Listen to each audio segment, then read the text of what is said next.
A very warm good morning to all of you. It gives me immense warmth and great pleasure to grace all of your presence in the interest of the entire committee.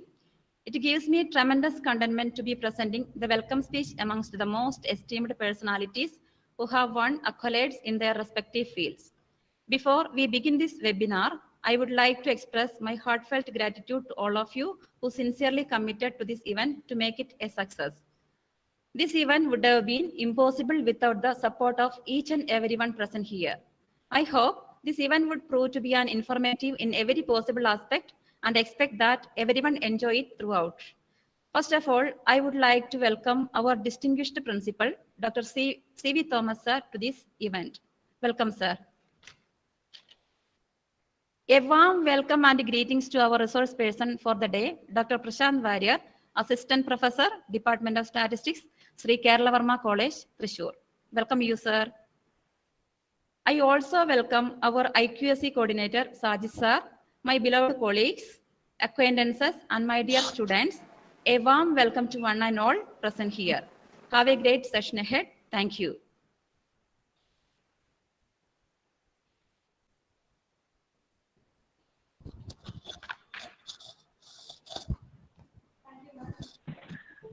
Thank you, ma'am. Our principal, Dr. C.V. Thomas, sir, was expected to be present here for the inaugural address, but because of his preoccupations, he couldn't make it for the time being. So, moving on. Now, I would like to invite I coordinator Sajid, sir, for the inaugural address to speak a words. He has been an energetic and enthusiastic booster for every event that is being organized in this institution, and so forth. Sir, please.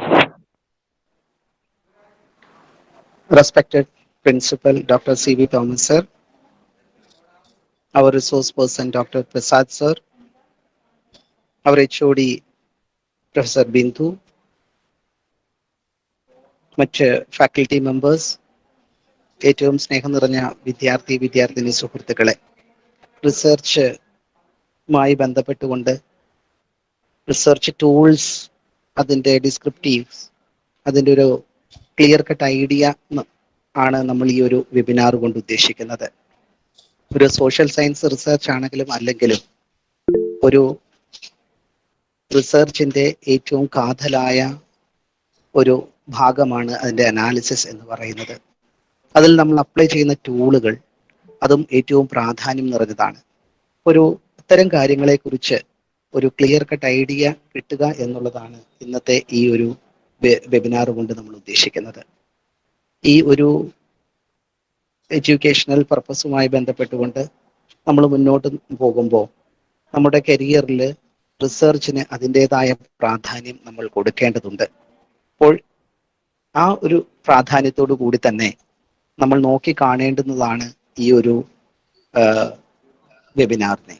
അതുകൊണ്ട് തന്നെ ഏറ്റവും നല്ല രീതിയിൽ തന്നെ ഈ webinar നമ്മൾ ശ്രദ്ധിച്ച് നമുക്ക് നമ്മുടെ റിസർച്ച് വർക്കിൽ, നമ്മുടെ പഠനത്തിൽ ഏറ്റവും കൂടുതൽ ഒരു നല്ല രീതിയിലേക്ക് അതിനെ മാറ്റിയെടുക്കാനായിട്ട് എല്ലാവർക്കും സാധിക്കട്ടെ എന്ന് ആശംസിക്കുന്നതോടൊപ്പം ഇന്നത്തെ ഈ വെബിനാർ ഔപചാരികമായി ഇനാഗുറേറ്റ് ചെയ്യുന്നതായിട്ട് പ്രഖ്യാപിക്കുന്നു.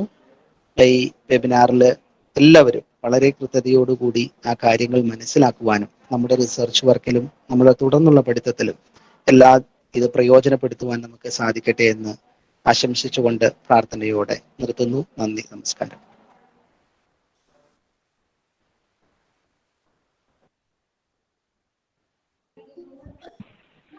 Thank you so much, sir. Been waiting. With all due respect, I would like to invite our resource Mr. Prashant C. Assistant Professor, Department of Statistics, Sri Kerala Varma College.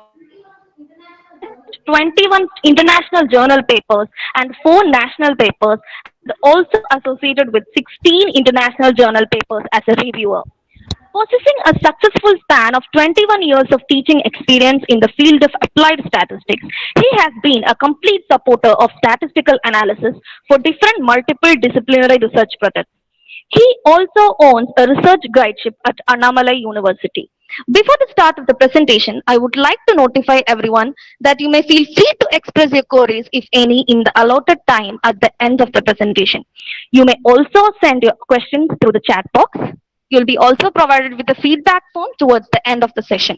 So without any further delay, we will turn the time over to Dr. Prashant sir. Sir, please. Okay, ശരിയായോ? ശരി, audible ആണോ? ഓഡിയബിളാണ്. Okay. അപ്പൊ നമുക്ക് direct ആയിട്ട് നമുക്ക് സെഷനിലേക്ക് പോകാം. ഈ ഒരു സെഷൻ അറേഞ്ച് ചെയ്തതിന് Indira Gandhi college of arts and science അതിനോടൊരു താങ്ക്സ് പറയണം ആദ്യം തന്നെ. എസ്പെഷ്യലി നമ്മുടെ principal, HOD of statistics, IQAC coordinator, programme coordinators എല്ലാവർക്കും, പിന്നെ ഇതുമായി ഇൻ ടൈമിൽ ഇവിടെ ജോയിൻ ചെയ്തിട്ടുള്ള എല്ലാ പാർട്ടിസിപ്പൻസിനും ഗുഡ് മോർണിംഗ് അഗെയിൻ. ഓക്കെ, ഒട്ടും ഫോർമൽ അല്ലാതെ നമുക്ക് കുറച്ച് കാര്യങ്ങൾ പറയാം. 1 മണിക്കൂർ കൊണ്ട് സ്റ്റാറ്റിസ്റ്റിക്സിന്റെ അനാലിസിസ്, അതിന്റെ ബേസ്മെന്റ്സ്, അതിന്റെ കണ്ടന്റ് എന്തൊക്കെയാണ് വേണ്ടത് എന്ന് റിസർച്ചുമായി ബന്ധപ്പെട്ട് അതിന്റെ പ്രിലിം ലെവലില് ബേസിക് സ്ട്രോങ് ആയാലാണല്ലോ നമുക്ക് കൂടുതൽ കാര്യങ്ങൾ മനസ്സിലാക്കാൻ പറ്റും.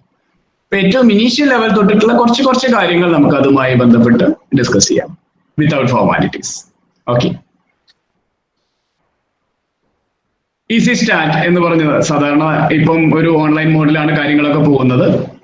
അതുകൊണ്ട് തന്നെ നമ്മൾ കുറച്ച് യൂട്യൂബ് കാര്യങ്ങളൊക്കെ സപ്ലൈ ചെയ്യുന്നുണ്ട് കുട്ടികൾക്ക് വേണ്ടി. അപ്പൊ അതിലൊരു ക്യാപ്ഷൻ ആയിട്ട് എപ്പോഴും ഈസി സ്റ്റാറ്റ് എന്നാണ് വെക്കാറ്. സ്റ്റാറ്റിസ്റ്റിക്സ് ഈസി ആണ്.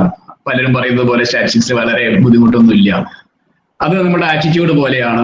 നമ്മളത് കുറച്ച് ലൈറ്റ് ആയിട്ട് മനസ്സിലാവും എന്നുള്ളൊരു ആറ്റിറ്റ്യൂഡിൽ എടുത്തു കഴിഞ്ഞാൽ ഈസിയാണ്.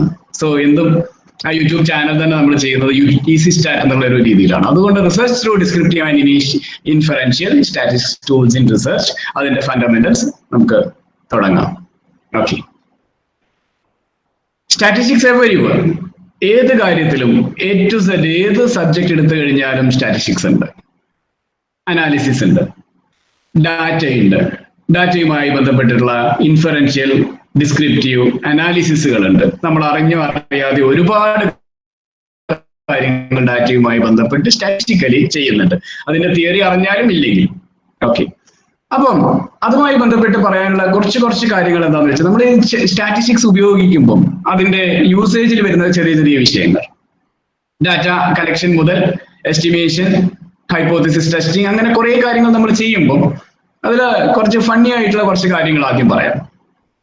ഒരു ട്രൂ ഓർ ഫാൾസ് ടെസ്റ്റ് നടക്കുക.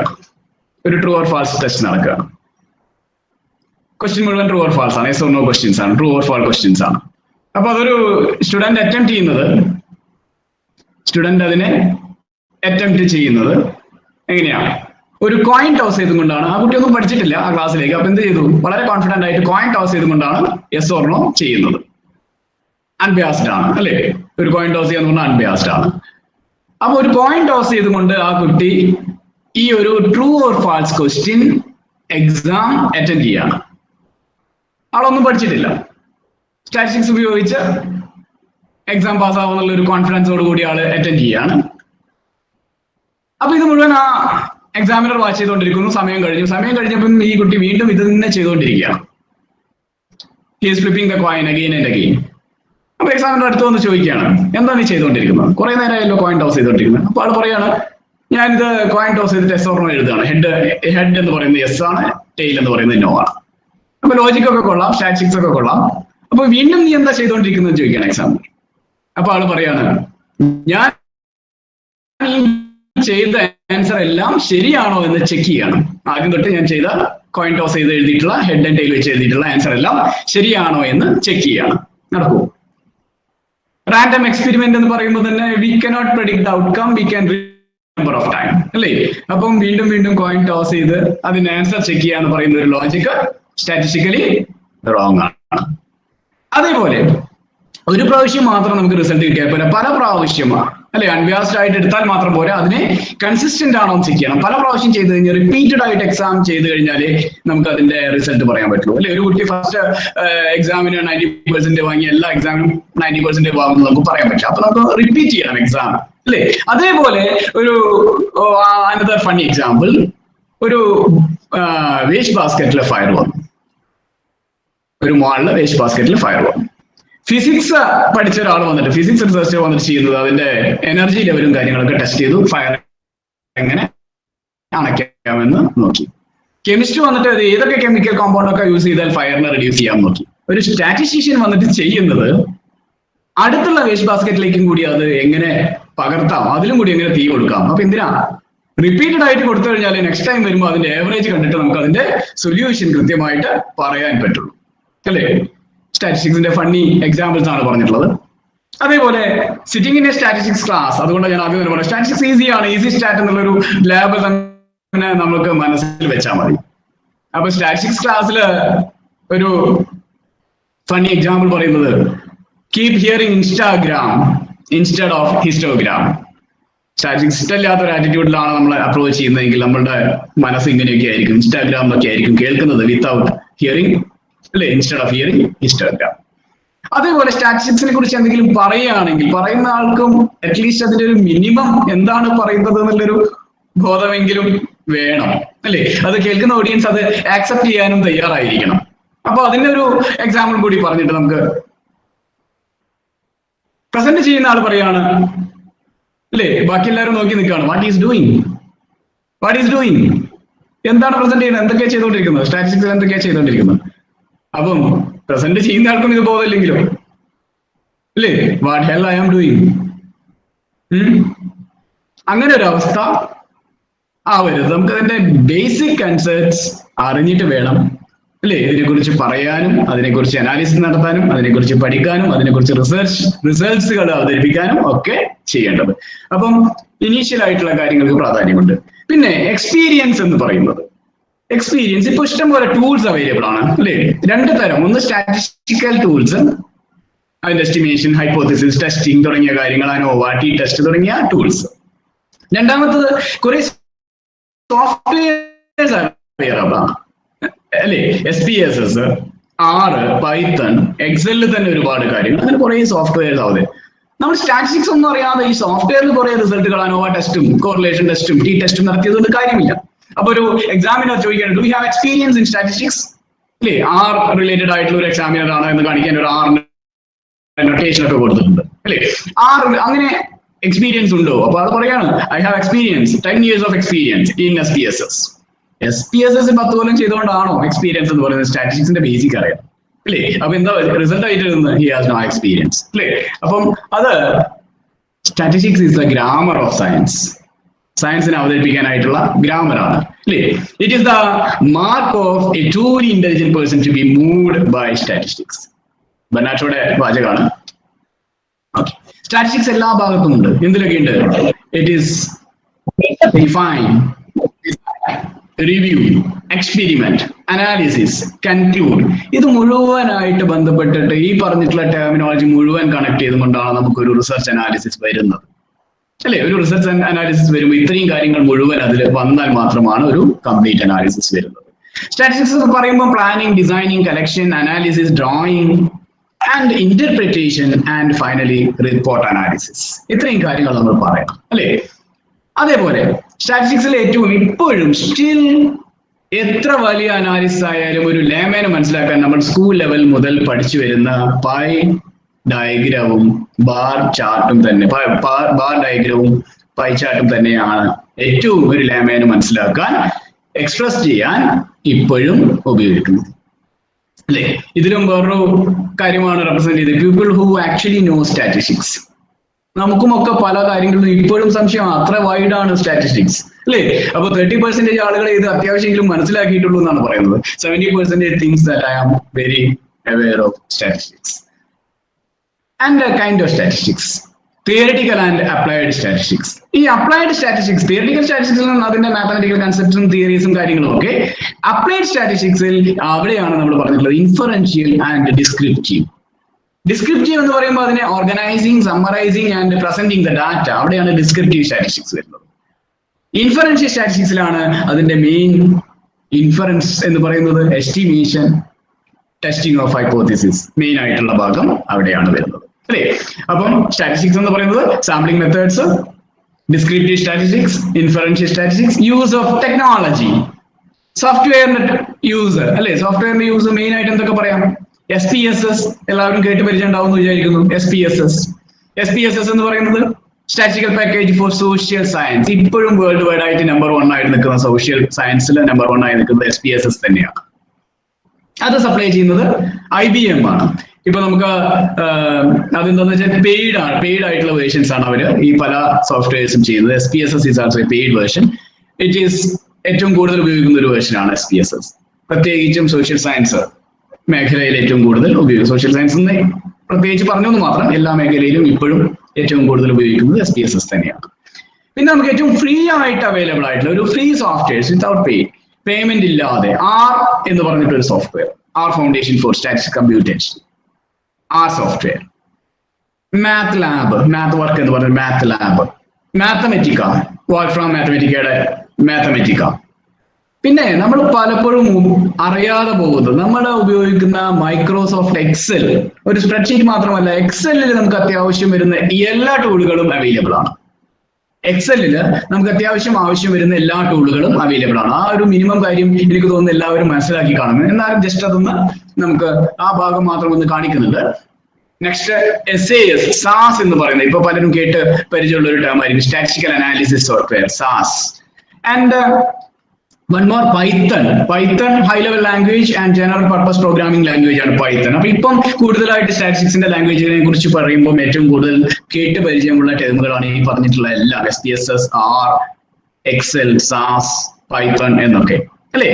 അപ്പൊ അതിനുള്ള വ്യത്യാസം R മാത്രം ഫ്രീ സോഫ്റ്റ്വെയർ ആണ്, ബാക്കിയെല്ലാം പെയ്ഡ് ആണ്. അപ്പൊ ഇവിടെ ആറിന്റെ ഭാഗത്ത് നിന്ന് നോക്കുകയാണെങ്കിൽ these bad boys can fit in few functionalities for so much of money അല്ലെ. കാശ് കൊടുത്ത് വാങ്ങണം, പക്ഷെ അത്രയൊന്നും അത്രയൊന്നും ഫംഗ്ഷൻ നമുക്ക് അത് ഫിറ്റ് ചെയ്യാൻ പറ്റുന്നില്ല. ബിൽറ്റ് ഇൻ ഫംഗ്ഷൻ ആണ് മാക്സിമം ഫിറ്റ് ചെയ്യുന്നത്. പക്ഷെ R എന്ന് പറയുന്നത് ലാംഗ്വേജ് നമുക്ക് എങ്ങനെ വേണമെങ്കിലും ഫംഗ്ഷൻ റൈറ്റ് ചെയ്ത് പ്രോഗ്രാം എഴുതി അതിൽ വർക്ക് ചെയ്യാം, ഫ്രീ ആണ്. അപ്പം R says these bad boys can fit in so few functionalities for so much of money അല്ലേ. അപ്പൊ ബാക്കി എല്ലാത്തിനെയും കമ്പയർ ചെയ്യുമ്പോൾ R പ്രോഗ്രാം എഴുതി നമുക്ക് ഫ്രീ ആയിട്ട് അവൈലബിൾ ആയിട്ടുള്ള സ്റ്റാറ്റിസ്റ്റിക്കൽ സോഫ്റ്റ്വെയർ ആണ്. R പഠിക്കാൻ ശ്രമിക്കുന്നത് വളരെ നല്ലതാണ്. ഇനി നേരത്തെ പറഞ്ഞ നമ്മുടെ കയ്യിൽ എല്ലാവരുടെ കയ്യിലും MS ഓഫീസ് ഉണ്ടാകും. ആ MS ഓഫീസിൽ എക്സൽ ഉണ്ടാവും. ആ എക്സലിൽ നമ്മൾ പലരും ശ്രദ്ധിച്ച് കാണും. ശ്രദ്ധിച്ചിട്ടില്ലെങ്കിൽ ജസ്റ്റ് അതിന്റെ ഒരു ഇനീഷ്യൽ ആക്ടിവേഷൻ എങ്ങനെയാണെന്ന് മാത്രം ഒന്ന് പറയാം.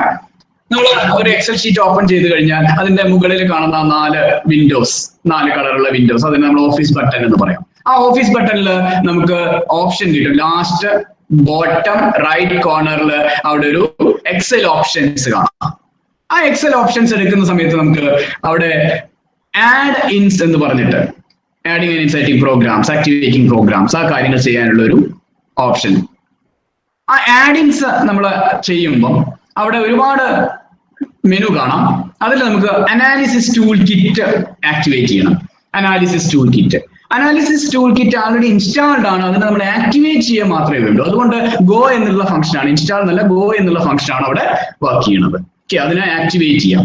അപ്പൊ അതിനെ ആക്ടിവേറ്റ് ചെയ്ത് കഴിഞ്ഞാൽ നമുക്ക് ഇങ്ങനെ home, insert, page, formula, data എന്ന് പറയുന്ന ആ ഒരു ടേബിള്, ആ ഡാറ്റ എടുക്കുന്ന സമയത്ത് നമുക്ക് ഡാറ്റ അനാലിസിസ് നമുക്ക് അവിടെ വളരെ ആക്ടിവേറ്റ് ആയിട്ട് കാണും. അതുവരെ അത് ഇനാക്റ്റീവ് മോഡിലായിരുന്നു, ഒരു ഗ്രേ കളറിലാണ് ഉണ്ടാവുക. അത് ആക്ടിവേറ്റ് ആയി കാണും. ഡാറ്റ അനാലിസിസ്, ആ ഡാറ്റ അനാലിസിസ് ആക്ടിവേറ്റ് ആയി കഴിഞ്ഞാൽ അത് ക്ലിക്ക് ചെയ്യുന്ന സമയത്ത് നമുക്ക് ഒരുപാട് ഓപ്ഷൻസ് ആണ്, മെനു ആണ്. Correlation, covariance, T test, Z test, up to ANOVA വരെയുള്ള എല്ലാ ടെസ്റ്റുകളും നമുക്ക് എന്തിൽ ചെയ്യാം? നമുക്ക് എക്സൽ ഡാറ്റ അനാലിസിസ് വർക്ക്ഔട്ട് ചെയ്യാവുന്നതാണ്. വളരെ ഈസി ആയിട്ട് ചെയ്യാൻ പറ്റുന്ന നമ്മുടെ കയ്യിലുള്ള ഒരു കാര്യമാണ്. മിക്കവാറും ആളുകളും കമ്പ്യൂട്ടർ ഉപയോഗിക്കുമ്പോൾ MS ഓഫീസ് വർക്ക് ചെയ്തിട്ടുണ്ടാവും. അതേപോലെ ഇതിന്റെ ഒരു അനാലിസിസ് പറയുകയാണെങ്കിൽ ഇപ്പൊ 49% മാറിലാണ് കൂടുതൽ അനാലിസിസ് വർക്ക് ചെയ്യുന്നത്. 35% ആണ് പൈത്തൺ കുറച്ചും കൂടിയും ഒരു ലാംഗ്വേജ് ഡിഫറൻസ് ആണ്. 6 ഫ്രീയുമാണ്. SAS 36 പോയിന്റ്, ഇതെല്ലാം കൂടി ഉപയോഗിക്കുന്ന ആളുകൾ, ഇത് കോയിൻസൈഡ് ചെയ്യുന്ന ആറും സാസും കൂടി 6.8%, വളരെ കുറഞ്ഞ ആളുകൾ മാത്രം. അപ്പൊ 49% ആളുകൾ ഇപ്പൊ 6 മാറിയിട്ടുണ്ട്. SPSS കഴിഞ്ഞു കഴിഞ്ഞാൽ സാധാരണ ഒരു ലാംഗ്വേജ് ആണ് ഉപയോഗിക്കുന്നതെങ്കിൽ ഏറ്റവും കൂടുതൽ ഉപയോഗിക്കുന്നത് 6 മെഷീൻ ലെവൽ ലാംഗ്വേജിലോട്ട് പോകുമ്പോഴാണ് ചെറിയ ചെറിയ വിഷയം കമ്പ്യൂട്ടറുമായിട്ട് ബന്ധപ്പെട്ട്. അപ്പം സ്റ്റാറ്റിസ്റ്റിക്സ് ടഫ് ആണ് എന്ന് പറയുന്ന ആൾക്കാർക്ക് മെഷീൻ ലെവൽ ലാംഗ്വേജ് കുറച്ച് ഈസി ആണെന്നുള്ള രീതിയിൽ ഒരു ഫിഗർ, ഒരു സിമ്പിൾ കാർട്ടൂൺ ആണ് കാണിച്ചിട്ടുള്ളത്. Artificial intelligence, hey intelligence why do you always fear the mask. Artificial intelligence ആണ് കാണുന്നത്, പക്ഷെ അതിനടിയിൽ എന്താണുള്ളത്? അതിനടിയിലുള്ളത് സ്റ്റാറ്റിസ്റ്റിക്സ് ആണ്. അപ്പൊ എന്താ, തമ്മിൽ ഭേദം മെഷീൻ ലാംഗ്വേജ് ആണെന്ന് പറഞ്ഞ് അടച്ചു വെച്ച് പോകുന്ന ഒരു രംഗമാണ് ആ ഒരു കാർട്ടൂൺ കാണിച്ചിട്ടുള്ളത്. പിന്നെ ഇപ്പോഴത്തെ വേറൊരു വിഷയം എന്ന് പറഞ്ഞാൽ നമ്മുടെ ഗൂഗിളില്, ഫോണില് ഏത് കാര്യം വേണമെങ്കിലും നമ്മുടെ ഫിംഗർ ടിപ്സിൽ ഉണ്ട്. അതുകൊണ്ട് തന്നെ ഈ അനാലിസിസോ സ്റ്റാറ്റിസ്റ്റിക്സുമായിട്ട് ബന്ധപ്പെട്ട ഏത് ടേം വേണമെങ്കിലും, ഏത് ടെർമിനോളജി വേണമെങ്കിലും നമുക്ക് വിത്തിൻ സെക്കൻഡ്സ് നമ്മുടെ ഫിംഗർ ടിപ്പിലുണ്ട്, അല്ലേ? അപ്പം വരുന്നൊരു വിഷയം എന്ന് പറഞ്ഞാൽ എന്താണ് അതിന്റെ കോൺസെപ്റ്റ് എന്നറിയാതെ കുറെ കാര്യങ്ങൾ നമുക്ക് എന്താണ്, ഇൻഫോർമേഷൻ ഓവർലോഡഡ് ആണ്. അതിന് എന്തൊക്കെ വേണം? കുറെ ടെസ്റ്റുകൾ അറിയാം, കുറെ സാമ്പിളിംഗ് മെത്തഡോളജീസ് അറിയാം, കുറെ ഡാറ്റ അനാലിസിസ് അറിയാം, അല്ലേ? അതിന് എന്തൊക്കെ വേണം എന്നുള്ളത് നമുക്ക് ഐട്രേറ്റ് ചെയ്യാനുള്ള ഒരു വിഷയം. എനിവേ, സ്റ്റാറ്റിസ്റ്റിക്സ് എന്ന് പറയുന്നത് collection of data, presenting data, characterising the data. And data എന്ന് പറയുന്നത്, ഡാറ്റ ഒരു പ്ലൂരൽ ടേം ആണ്, ഡാറ്റം എന്ന് പറയുന്നതാണ് അതിന്റെ സിംഗുലർ ടേം, അല്ലേ? അവിടെ ഡാറ്റ അനാലിസിസ് വരുമ്പോൾ ക്വാണ്ടിറ്റേറ്റീവ് വരുന്നുണ്ട്, ക്വാളിറ്റേറ്റീവ് വരുന്നുണ്ട്. ക്വാളിറ്റേറ്റീവിൽ തന്നെ അതിനെ കാറ്റഗറൈസ് ചെയ്യുന്ന കാര്യങ്ങൾ, ക്വാണ്ടിറ്റേറ്റീവിലെ ഡിസ്ക്രീറ്റ് ആൻഡ് കണ്ടിന്യൂസ് ആയിട്ട് നമുക്ക് അതിനെ കാറ്റഗറൈസ് ചെയ്യാം, അല്ലേ? ഇനിയാണ് inferential and descriptive statistics. Inferential എന്ന് പറയുന്നത് അതിന്റെ യഥാർത്ഥ കണക്കുകൾ അവതരിപ്പിക്കും, 20% ഓഫ്, അല്ലേ, ഗ്രോത്ത് കാണിക്കുന്ന. അതേസമയത്ത് ഡിസ്ക്രിപ്റ്റീവ് എന്ന് പറയുന്നത്, ഇൻഫറൻഷ്യൽ എന്ന് പറയുന്നത് സാമ്പിളിൽ നിന്ന് പോപ്പുലേഷനിലേക്കുള്ള ഒരു, അല്ലേ, അനാലിസിസ് ആണ്, സാമ്പിളിൽ നിന്ന്. അപ്പൊ ഇവിടെ ഡിസ്ക്രിപ്റ്റീവ് അനാലിസിസ് എന്ന് പറയുന്നത് describes what happens. Descriptive analysis describes what happens. Sales went up, അല്ലേ? സെയിൽസ് വെന്റ് അപ്പ് എന്താണ്? അത് ഡിസ്ക്രൈബ് ചെയ്യാണ്. What happened, it describe what happens. Next, descriptive statistics just describes set of data. ഒരു data സെറ്റിനെ, ഒരു പോപ്പുലേഷന്റെ സെറ്റിനെ ഡിഫൈൻ ചെയ്യാൻ, അതിനെ ഡിസ്ക്രൈബ് ചെയ്യണം. അതേസമയത്ത് ഇൻഫറൻഷ്യൽ സ്റ്റാറ്റിസ്റ്റിക്സ് ഇൻവോൾവ്സ്, നേരത്തെ പറഞ്ഞ പോലെ, estimation, hypothesis testing, make decision about populations. Population പാരാമീറ്ററിനെ എസ്റ്റിമേഷൻ ഉപയോഗിച്ചിട്ട് ഡിസ്ക്രൈബ് ചെയ്യുക, അനാലിസിസ് നടത്തുക, അല്ലേ? Sample of 30 can imply population of 1 lakh. Sample ഉപയോഗിച്ച് പോപ്പുലേഷൻ പാരാമീറ്ററിനെ എക്സ്പ്രസ് ചെയ്യാം, അല്ലേ? അതാണ് ചെയ്യുന്നത്. ഇവിടെ ഒരു എക്സാമ്പിൾ കൊടുത്തതാണ് ഇൻഫറൻഷ്യൽ സ്റ്റഡി എന്ന് പറയുന്നത്, അല്ലേ? സാമ്പിൾ ഉപയോഗിച്ച് പോപ്പുലേഷനെ എക്സ്പ്രസ് ചെയ്യാം. അതിന്റെ ഡെഫിനിഷനും കാര്യങ്ങളും കൊടുത്തിട്ടുണ്ട്. Inferential statistics. ഇൻഫറൻഷ്യൽ സ്റ്റാറ്റിസ്റ്റിക്സ് പറയുന്നത് A handful represent the heap. ഒരു പിടിയോളം കാര്യങ്ങൾ പറഞ്ഞു കഴിഞ്ഞാൽ അത് മൊത്തത്തിലുള്ള കാര്യത്തിനെ റെപ്രസെന്റ് ചെയ്യാൻ പറ്റും. എസ്റ്റിമേഷൻ ത്രൂ ഹൈപ്പോതെസിസ് ടെസ്റ്റിംഗ്, അല്ലേ? പോപ്പുലേഷനെ റെപ്രസെന്റ് ചെയ്യുന്നത് പാരാമീറ്റർ. പോപ്പുലേഷനെ സ്റ്റഡി ചെയ്യാനായിട്ട് ചെറിയ പാർട്ട് എടുക്കുന്നു സാമ്പിളിങ്ങിലൂടെ. സാമ്പിൾ പാരാമീറ്ററിനെ സാമ്പിൾ ഉപയോഗിച്ച് റെപ്രസെന്റ് ചെയ്യുന്നത് എസ്റ്റിമേറ്റ്. സാമ്പിൾ ഒബ്സർവേഷൻ ഉപയോഗിച്ച് റെപ്രസെന്റ് ചെയ്യുന്ന ഫംഗ്ഷൻ സ്റ്റാറ്റിസ്റ്റിക്. ആ സ്റ്റാറ്റിസ്റ്റിക്സ് പാരാമീറ്ററിനെ റെപ്രസെന്റ് ചെയ്യുകയാണെങ്കിൽ അതൊരു എസ്റ്റിമേറ്റ് ആണ്. So what is estimate? A statistic which can represent the parameter. What is statistic? A function from observation, function from sample. Statistic. Okay. Descriptive statistics and inferential statistics.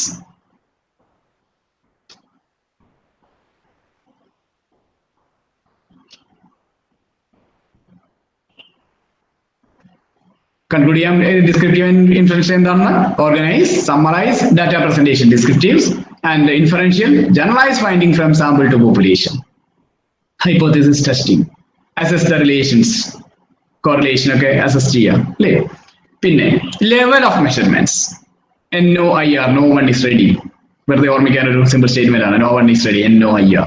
What is in nominal, ordinal, interval, ratio.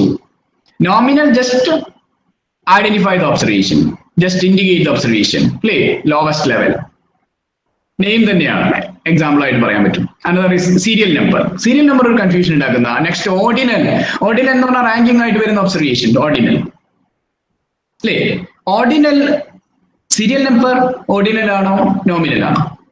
Serial number nominal ആണ്, just represent the item. അവിടെ ranking ഒന്നുമില്ല, അല്ലേ? അതേസമയത്ത് ഇന്റർവെലന്റ് ratio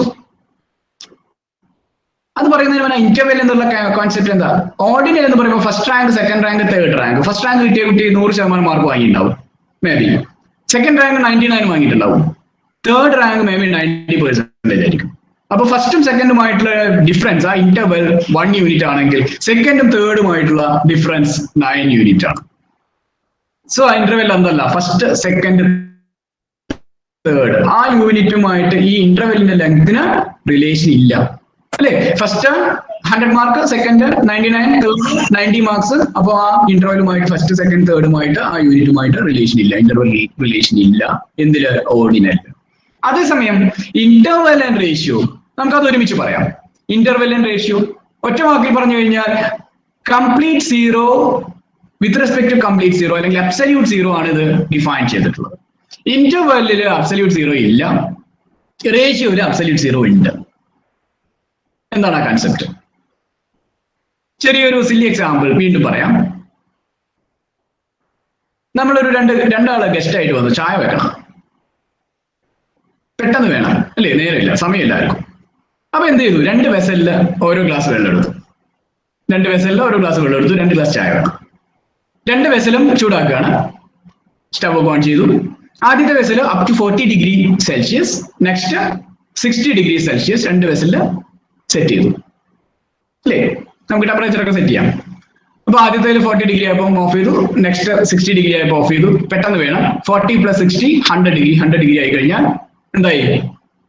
water boil ആവും, അല്ലേ? ചായ വെക്കാം. Water boil ആയി കഴിഞ്ഞാൽ ചായ പൊടി കിട്ടും, കാര്യങ്ങൾ സെറ്റായി. പറ്റുമോ? ആദ്യത്തെ ഒരു വെസൽ 40 ഡിഗ്രി, രണ്ടാമത്തെ വെസൽ 60 ഡിഗ്രി ടെമ്പറേച്ചറിലാണ് ഉള്ളത്. 2 ഗ്ലാസ് ചായ വേണം. പെട്ടെന്ന് അത് പൂൾ ചെയ്ത് കഴിഞ്ഞപ്പോൾ നമുക്ക് 100 ഡിഗ്രി കിട്ടുമോ? 40 + 60 mathematics 100. This 40 degree plus 60 degree not equal to 100 degree. ആണോ? Why? Or 40 degree plus 60 degree and the actual 100 degree, the difference is not equal to complete zero, that is absolute zero. If it is equal to zero, it is both the equation, both the sides are same. ഒന്നുകൂടി കൃത്യമാക്കണമെങ്കിൽ ഇതിന് പകരം നമുക്ക് 100 ആൾക്ക് റൈസാണ്, ചോറാണ് വേണ്ടത്. ഊണ് വെക്കണം, ഊണുണ്ടാക്കണം. 40 കിലോ വലിയൊരു സദ്യയാണ്. വലിയൊരു സദ്യക്ക് 40 കിലോ അരി എടുക്കണം. രണ്ടാമത്തെ 60 കിലോ അരി, 100 കിലോ അരി വെക്കണം, അല്ലേ? അങ്ങനെയാണെങ്കിലോ 100 കിലോ അരി വേണം. ഒരെണ്ണത്തില് ഒരു വെസലില് 40 കിലോഗ്രാം, മറ്റേതില് 60 കിലോഗ്രാം റൈസ് കൊടുത്തു. 40 + 60 we got 100 കിലോഗ്രാം ഓഫ്, അല്ലേ? ഊണാണ്, വലിയൊരു സദ്യയാണെങ്കിൽ. അവിടെ 40 + 60 - 100 is completely zero. ഒരെണ്ണത്തിൽ 40 കിലോ വെച്ചിട്ടുണ്ട്, അടുത്തിൽ 60 വെച്ചിട്ടുണ്ട്. അത് രണ്ടും കൂടി സപ്ലൈ ചെയ്ത് കഴിഞ്ഞാൽ 100 kilogram of rice complete supply ചെയ്ത് കഴിഞ്ഞു. ബാക്കിയുള്ളത് കംപ്ലീറ്റ് സീറോ ആണ്. മനസ്സിലാക്കാൻ എളുപ്പത്തിന് ഒരു എക്സാമ്പിൾ ആണ് പറഞ്ഞത്. ഡിഗ്രി സെൽഷ്യസ് ആയിട്ട് പറയുമ്പോൾ 40 + 60 - 100 not equal to the complete zero. അതേസമയം 40 kilogram + 60 kilogram equal to 100 kilogram and the difference is complete zero, complete vanish, അല്ലേ? വാക്വം ആണ്. പിന്നെ 40 + 60 - 100 equal to zero, that is complete zero, absolute zero. So ഇന്റർവെല്ലില് absolute zero ഇല്ല, റേഷ്യോയില് absolute zero present ആണ്. Okay, ഇനി ആദ്യം ചെയ്യുന്നത് എങ്ങനെയാണ്? ഒരു ക്വസ്റ്റ്യൻ ഡെവലപ്പ് ചെയ്ത് കഴിഞ്ഞാൽ ഒരു റിസർച്ചില് ഒരു ക്വസ്റ്റ്യൻ, എന്താണ് റിസർച്ച് ക്വസ്റ്റ്യൻ? ആ റിസർച്ച് ക്വസ്റ്റ്യൻ കിട്ടിക്കഴിഞ്ഞാൽ നമുക്ക് അതിനെ റിസർച്ച് വഴിയിലേക്ക് കൊണ്ടുപോകുമ്പോൾ ആദ്യം ഹൈപ്പോത്തിസിസ്. എന്താ ഹൈപ്പോത്തിസിസ്? ഒരു സ്റ്റേറ്റ്മെന്റ് ആണ് ഹൈപ്പോത്തിസിസ്. എന്ത് സ്റ്റേറ്റ്മെന്റ്? ഒരു റിസർച്ച് സ്റ്റേറ്റ്മെന്റ്. അത് ടെസ്റ്റിങ്ങിനായിട്ട് ഉപയോഗിക്കുന്ന സ്റ്റേറ്റ്മെന്റ് ആണെങ്കിൽ അതിനെ ടെസ്റ്റിംഗ് ഹൈപ്പോത്തിസിസ്, നൾ ഹൈപ്പോത്തിസിസ്. ആ സ്റ്റേറ്റ്മെന്റ് കറക്റ്റ് ആണെങ്കിൽ നമുക്ക് അതിനെ അക്സെപ്റ്റ് ചെയ്യാം. ആ സ്റ്റേറ്റ്മെന്റ് ഫോൾസ് ആണെങ്കിൽ, അല്ലേ, അതിനെ നമ്മൾ റിജക്ട് ചെയ്യും. ആൾട്ടർനേറ്റ് സ്റ്റേറ്റ്മെന്റിന് നമ്മൾ അക്സെപ്റ്റ് ചെയ്യും. The alternate statement is alternate hypothesis. So hypothesis is simply a statement. If it is used to test the hypothesis, it is null hypothesis. Okay. Then experiment, data പറയുമ്പോൾ data collection എങ്ങനെയൊക്കെ collect ചെയ്യണം, questionnaire വേണമോ, അല്ലേ? Data എത്ര data വേണം, കുറെ കാര്യങ്ങൾ involve ആണ്. Observation and then conclusion. Population and sample. പോപ്പുലേഷനെ കുറിച്ച് പഠിക്കാനാണ്, സാമ്പിൾ ഉപയോഗിച്ചിട്ടാണ് പഠിക്കുന്നത്. അപ്പോഴാണ് നമ്മൾ കൂടുതൽ ഡാറ്റ അനാലിസിസ് ചെയ്യുന്നത്. ഒരു പോപ്പുലേഷൻ മൊത്തം റെപ്രസെന്റ് ചെയ്യുന്ന ക്വാണ്ടിറ്റേറ്റീവ് ആയിട്ടോ ക്വാളിറ്റേറ്റീവ് ആയിട്ടുള്ള ഒരു കാര്യം റെപ്രസെന്റ് ചെയ്യാൻ വേണ്ടിയിട്ടാണ് നമ്മൾ അനാലിസിസ് സാമ്പിൾ ഉപയോഗിച്ച് ചെയ്യുമ്പോഴാണ് നമുക്ക് സ്റ്റാറ്റിസ്റ്റിക്കൽ അനാലിസിസ് ഉപയോഗിക്കുന്നത് അല്ലേ. ഡാറ്റ കളക്ഷൻ സാധാരണ നമുക്ക് ഡയറക്റ്റ് ഇന്റർവ്യൂ മുഖേനയോ അല്ലെങ്കിൽ ക്വസ്റ്റ്യൻ ഒക്കെ കൊടുത്ത് ചെയ്യാം. അവിടെ ക്വാളിറ്റേറ്റീവ് ആയിട്ടുള്ള കാര്യമാണ് ചെയ്യുന്നതെങ്കിൽ അവിടെ പല സ്കെയിലിംഗ് മെത്തേഡ്സ് ഉണ്ട്. ലിക്കേർഡ് സ്കെയിലിംഗ്, സെമാന്റിക് സ്കെയിലിംഗ്, അങ്ങനെയൊക്കെ പല സ്കെയിലിംഗ് മെത്തേഡ്സ് കേട്ട് പരിചയം കാണും. അവിടെ ലിക്കേർഡ് സ്കെയിലിംഗ് ഉപയോഗിക്കുമ്പോൾ 1, 2, 3, 4, 5 ഒരു ന്യൂട്രലിന് രണ്ട് ഭാഗത്തേക്കും ഒപ്പോണന്റ് ആയിട്ട് വാല്യൂസ് കൊടുക്കുകയാണെങ്കിൽ അവിടെ നമ്മൾ അതിന്റെ റിലയബിലിറ്റി ടെസ്റ്റ് ചെയ്യണം. ആ റിലയബിലിറ്റി ടെസ്റ്റ് ചെയ്യാനായിട്ട് സാധാരണ ഉപയോഗിക്കുന്ന ഒരു ടേമാണ് ക്രോൺബാക്ക് ആൽഫ. ആ ക്രോൺബാക്ക് ആൽഫയെ ബേസ് ചെയ്തിട്ടാണ് ആ ക്രോൺബാക്ക് ആൽഫയുടെ വാല്യൂ ആ ക്വസ്റ്റ്യനറിനെ ബേസ് ചെയ്തിട്ടുള്ള ഡാറ്റയ്ക്ക് ടെസ്റ്റ് ചെയ്തിട്ട് SPSS വളരെ ഡയറക്റ്റ് ആയിട്ടുള്ള ഒരു ടൂളാണ് ക്രോൺബാക്ക് ആൽഫ. ആ ക്രോൺബാക്ക് ആൽഫയുടെ വാല്യൂ ഒരു മിനിമം 0.7 എങ്കിലും ഉണ്ടെങ്കിൽ ആ ക്വസ്റ്റ്യനർ ഒരു റിലയബിൾ ക്വസ്റ്റ്യനർ ആണ് എന്ന് പറയാൻ പറ്റുള്ളൂ. എബോവ് 0.7 ഉള്ള ക്രോൺബാക്ക് ആൽഫ ഉള്ള ക്വസ്റ്റ്യനറെ നമുക്ക് ഡാറ്റ അനാലിസിൽ ഉപയോഗിക്കുള്ളൂ, ഡാറ്റ കളക്ട് ചെയ്യാനായിട്ട് ഉപയോഗിക്കുള്ളൂ. അപ്പൊ ഡാറ്റ കളക്ട് ചെയ്യുന്നത് പോപ്പുലേഷൻ പാരാമീറ്ററിനെ ഐഡന്റിഫൈ ചെയ്യാൻ ത്രൂ സാമ്പിൾ ഡാറ്റ കളക്ട് ചെയ്തു, എന്നിട്ട് അതിനെ ഇൻഫറൻഷ്യൽ സ്റ്റാറ്റിസ്റ്റിക്സ് ഉപയോഗിച്ച് ഇൻഫറൻസ് നടത്തി അല്ലേ. ഡാറ്റ എന്ന് പറയുന്നത് when we wish to find more about phenomenon or process we collect data. ഏതെങ്കിലും പ്രത്യേക ഫിനോമിനെ കുറിച്ചോ പ്രോസസ്സിനെ കുറിച്ചോ അറിയാനാണ് നമ്മൾ ഡാറ്റ കളക്ട് ചെയ്യുന്നത് അല്ലേ. we collect several measures on each person or item of interest. Each thing we collect data about is called observation. What is observation? ഡാറ്റയെ കുറിച്ച് ഡാറ്റ കളക്ട് ചെയ്യുന്ന എന്തും ഒബ്സർവേഷൻ ആണ്. Variables record the measurement we are interested. Variable ആണ് നമ്മൾ store ചെയ്യുന്നത്. Height, weight, age, name ഇതൊക്കെ variable ആയിട്ടാണ് സ്റ്റോർ ചെയ്യുന്നത്. For each observation we record a score or a value for each of the variable. Store this data in a spreadsheet or a database. Each row corresponds to a single observation. ഒരാളുടെ കാര്യം, ഒരു ഐറ്റത്തിന്റെ കാര്യമാണ് ഒരു raw പറയുന്നത് ഒരു സ്പ്രെഡ്ഷീറ്റിൽ. അതേസമയത്ത് ഒരു column പറയുന്നത് ഒരു വാരിയബിളിന്റെ വാല്യൂ ആണ്. ഇപ്പൊ കോളം ഹെഡിങ് ഏജ് ആണെങ്കിൽ പല ഒബ്സർവേഷന്റെയും ഏജ് മാത്രമാണ് ആ കോളം പറയുന്നത്. സോ സിംഗിൾ ഒബ്സർവേഷൻ എന്താണ്? A row correspond to a single observation. അതേപോലെ variable column corresponding to a variable. ഒരു നോർമൽ ആയിട്ട് ജനറൽ ആയിട്ടുള്ള ഒരു കാര്യം അങ്ങനെയാണ് നമ്മൾ സാധാരണ ചെയ്യാറ്. പിന്നെ ഡാറ്റയെ കുറിച്ച് പറയുമ്പോൾ ഡിസ്ക്രീറ്റ് ആൻഡ് കണ്ടിന്യൂസ് ഡാറ്റ. എന്താ ഡിസ്ക്രീറ്റ് ആൻഡ് കണ്ടിന്യൂസ് ഡാറ്റ? എണ്ണാൻ പറ്റുന്നത് എന്തും ഡിസ്ക്രീറ്റ് ആണ്. കൗണ്ടബിൾ ആയിട്ട് നമ്പർ ഓഫ് എന്ന് തുടങ്ങുന്നത് എന്തും ഡിസ്ക്രീറ്റ് ആണ്. കൗണ്ടബിൾ, അത് ഫൈനൈറ്റ് ആവാം, ഇൻഫൈനൈറ്റ് ആവാം അല്ലേ. 0, 1, 2, 3, 4 പറഞ്ഞ് എണ്ണാൻ പറ്റുന്ന എന്തും ഡിസ്ക്രീറ്റ് ഡാറ്റയാണ്. ഒരു ഇന്റർവെല്ലിനുള്ളിൽ അല്ലെങ്കിൽ ഏത് റിയൽ ലൈനിലേക്കും ഏത് റിയൽ വാല്യൂലേക്കും കണക്ട് ചെയ്യുന്ന ഫ്രാക്ഷൻ വരാം, അങ്ങനെ മൈനസ് ഏത് റിയൽ വാല്യൂലേക്കും കണക്ഷൻ ആയിട്ട് വരികയാണെങ്കിൽ അത് കണ്ടിന്യൂസ് ആണ്. സോ ഏറ്റവും ഈസി ആയിട്ട് നമുക്ക് ഓർമ്മിക്കാൻ പറ്റുന്നത് ഒരു കൗണ്ടബിൾ വാല്യൂ ആണ് ഉള്ളതെങ്കിൽ countable values implies discrete. Number of എന്ന് സ്റ്റാർട്ട് ചെയ്ത് ഡിഫൈൻ ചെയ്താൽ അത് ഡിസ്ക്രീറ്റ് ആണ്, ഡിസ്ക്രീറ്റ് വാല്യൂസ് ആണ്. ഇവിടെ തന്നെ ടെമ്പറേച്ചർ, ഡെയിലി ടെമ്പറേച്ചർ, ഓരോ ദിവസത്തെയും ടെമ്പറേച്ചർ, നമ്പർ ഓഫ് ഡേയ്സ് എന്ന് പറയുന്നത് ഡിസ്ക്രീറ്റ് ആണ്. ടെമ്പറേച്ചർ എന്ന് പറയുന്നത് കണ്ടിന്യൂസ് ആണ്. വാരിയബിൾ, സ്റ്റാറ്റിസ്റ്റിക്, പാരാമീറ്റർ, അതാണ് നമ്മളിപ്പോൾ പറഞ്ഞുകൊണ്ടിരിക്കുന്നത്. വാരിയബിൾ അത് എങ്ങനെയൊക്കെ ആവാം? ക്വാണ്ടിറ്റേറ്റീവ് ആവാം, ക്വാളിറ്റേറ്റീവ് ആവാം, ക്രോണോളജിക്കൽ ആവാം. എന്താ ക്രോണോളജിക്കൽ? ടൈമുമായിട്ട് ഡിപ്പെൻഡ് ചെയ്തിട്ടുള്ളത് ക്രോണോളജിക്കൽ. ജോഗ്രഫിക്കൽ ആവാം അല്ലേ, സ്റ്റേറ്റ് വൈസ് ആവാം, ഡിസ്ട്രിക്ട് വൈസ് ആവാം, നാഷണൽ വൈസ് ആവാം, ജോഗ്രഫിക്കൽ ആവാം, ഡിസ്ക്രീറ്റ് ആവാം, കണ്ടിന്യൂസ് ആവാം. സോ മെനി ഡാറ്റ ടൈപ്സ് ആണ്. അതിനെ ഒന്ന് വാരിയബിളിൽ ഒന്ന് കാറ്റഗറൈസ് ചെയ്യുകയാണെങ്കിൽ data through variable quantitative and qualitative. Quantitative ആയിട്ട് പറയുന്നത് ഡിസ്ക്രീറ്റ് ആൻഡ് കണ്ടിന്യൂസ്, ക്വാളിറ്റേറ്റീവ് ആയിട്ട് നോമിനൽ, ഓർഡിനൽ. ഈ ഡിസ്ക്രീറ്റ് ആൻഡ് കണ്ടിന്യൂസിലാണ് നമ്മൾ ആ നോമിനൽ, ഓർഡിനൽ ലെവലിൽ വരുന്ന റേഷ്യോ ആൻഡ് ഇന്റർവെൽ വരുന്നത്. Nominal, ordinal, interval, ratio. ഒരുപാട് നമുക്ക് ഫ്ലോ ചാർട്ടുകൾ അവൈലബിൾ ആണ്. നോമിനലിന് സാധാരണ ആവറേജ് വാല്യൂ ആയിട്ട് നമുക്കൊരു പോപ്പുലേഷനെ അല്ലെങ്കിൽ ഒരു സാമ്പിളിനെ സിംഗിൾ വാല്യൂ ഉപയോഗിച്ച് റെപ്രസെന്റ് ചെയ്യുമ്പോഴാണ് നമ്മൾ ആവറേജ്, സെൻട്രൽ ടെൻഡൻസി നോക്കുന്നത്. അതുമായിട്ടുള്ള വ്യത്യാസമാണ് ഡിസ്പേഷൻ നോക്കുന്നത് അല്ലേ. അപ്പൊ ഇവിടെ ആവറേജ്, നോമിനൽ ഉപയോഗിക്കുന്ന സാധാരണ ആവറേജ് മോഡാണ്, സിൻസ് ക്വാളിറ്റേറ്റീവ് ആണ്. ഓർഡിനൽ ഉപയോഗിക്കുന്നത് മീഡിയനും ആവാം, മോഡും ആവാം. ഇന്റർവെൽ ഉപയോഗിക്കുന്നത് മീൻ, മീഡിയൻ, മോഡ്, ഇന്റർവെൽ റേഷ്യോയിൽ ഏത് ആവറേജ് വേണമെങ്കിലും നമുക്ക് അപ്ലൈ ചെയ്യാം. ഓക്കെ, ഇനിയാണ് depending and independent variable. Independent variable, it's also called manipulated variable. Manipulated variable. The condition that is intentionally changed by the investigator is an experiment.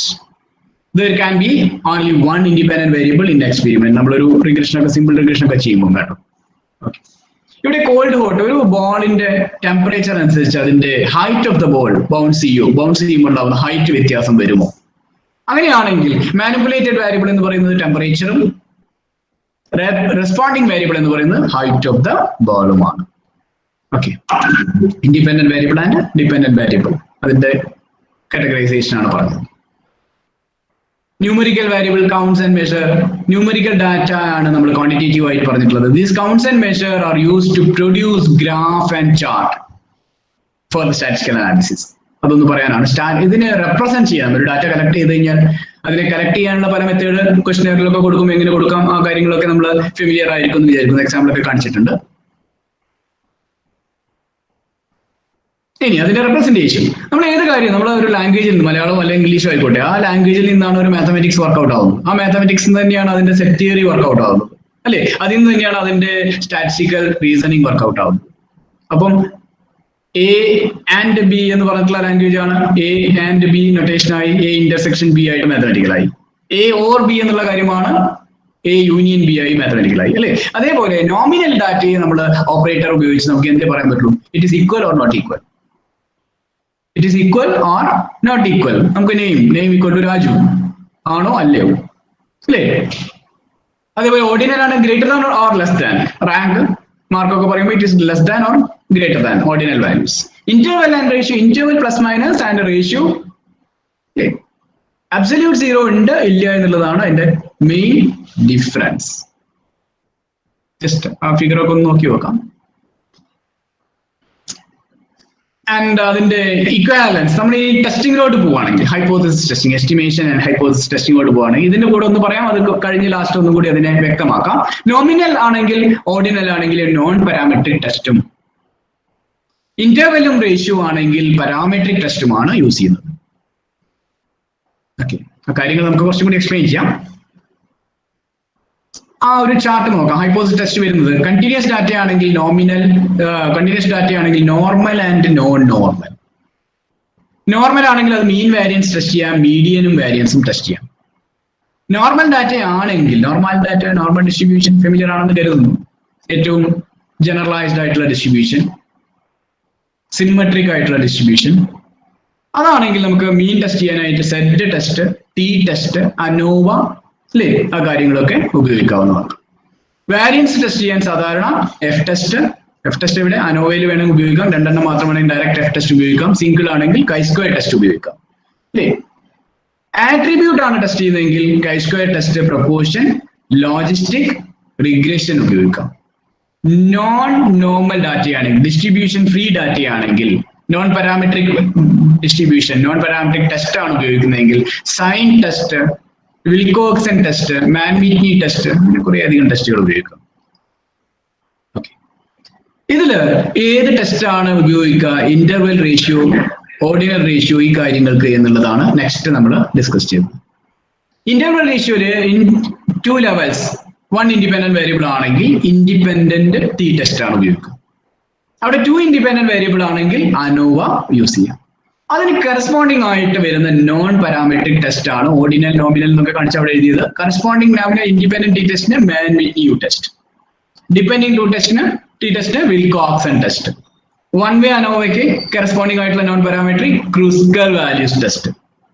അപ്പം parametric ടെസ്റ്റിന് corresponding ആയിട്ട് ഒരു നോൺ പാരാമെട്രിക് ടെസ്റ്റ് നമുക്ക് ഏകദേശം identify ചെയ്യാവുന്നതാണ്. ഇനി nominal data ആണെങ്കിൽ സാധാരണ ഉപയോഗിക്കുന്നത് ഡാറ്റ ടൈപ്പ് വെച്ചിട്ടാണ് നമ്മൾ ടെസ്റ്റ് പറയുന്നതെങ്കിൽ chi-squareഉം മെക്നമാർ ടെസ്റ്റുമാണ് ഉപയോഗിക്കുന്നത്. ഓർഡിനൽ ആണ് ഡാറ്റ എങ്കിൽ അവിടെ മാൻ-വിറ്റ്നി ടെസ്റ്റും ഫാക്ടർ അനാലിസിസും ഒക്കെയാണ് സാധാരണ കൂടുതൽ ഉപയോഗിക്കുന്നത്. ഇന്റർവെൽ റേഷ്യോ ആണെങ്കിൽ നമ്മൾക്ക് ഉപയോഗിക്കുന്ന സാധാരണ അറിയാവുന്ന T test, ANOVA test, multiple regression test ഒക്കെ യൂസ് ചെയ്യാവുന്നതാണ്. ഏകദേശം ആ ടെസ്റ്റിന്റെ സമ്മറൈസ് വാല്യൂസ് ആണ് അവിടെ കാണുന്നത്.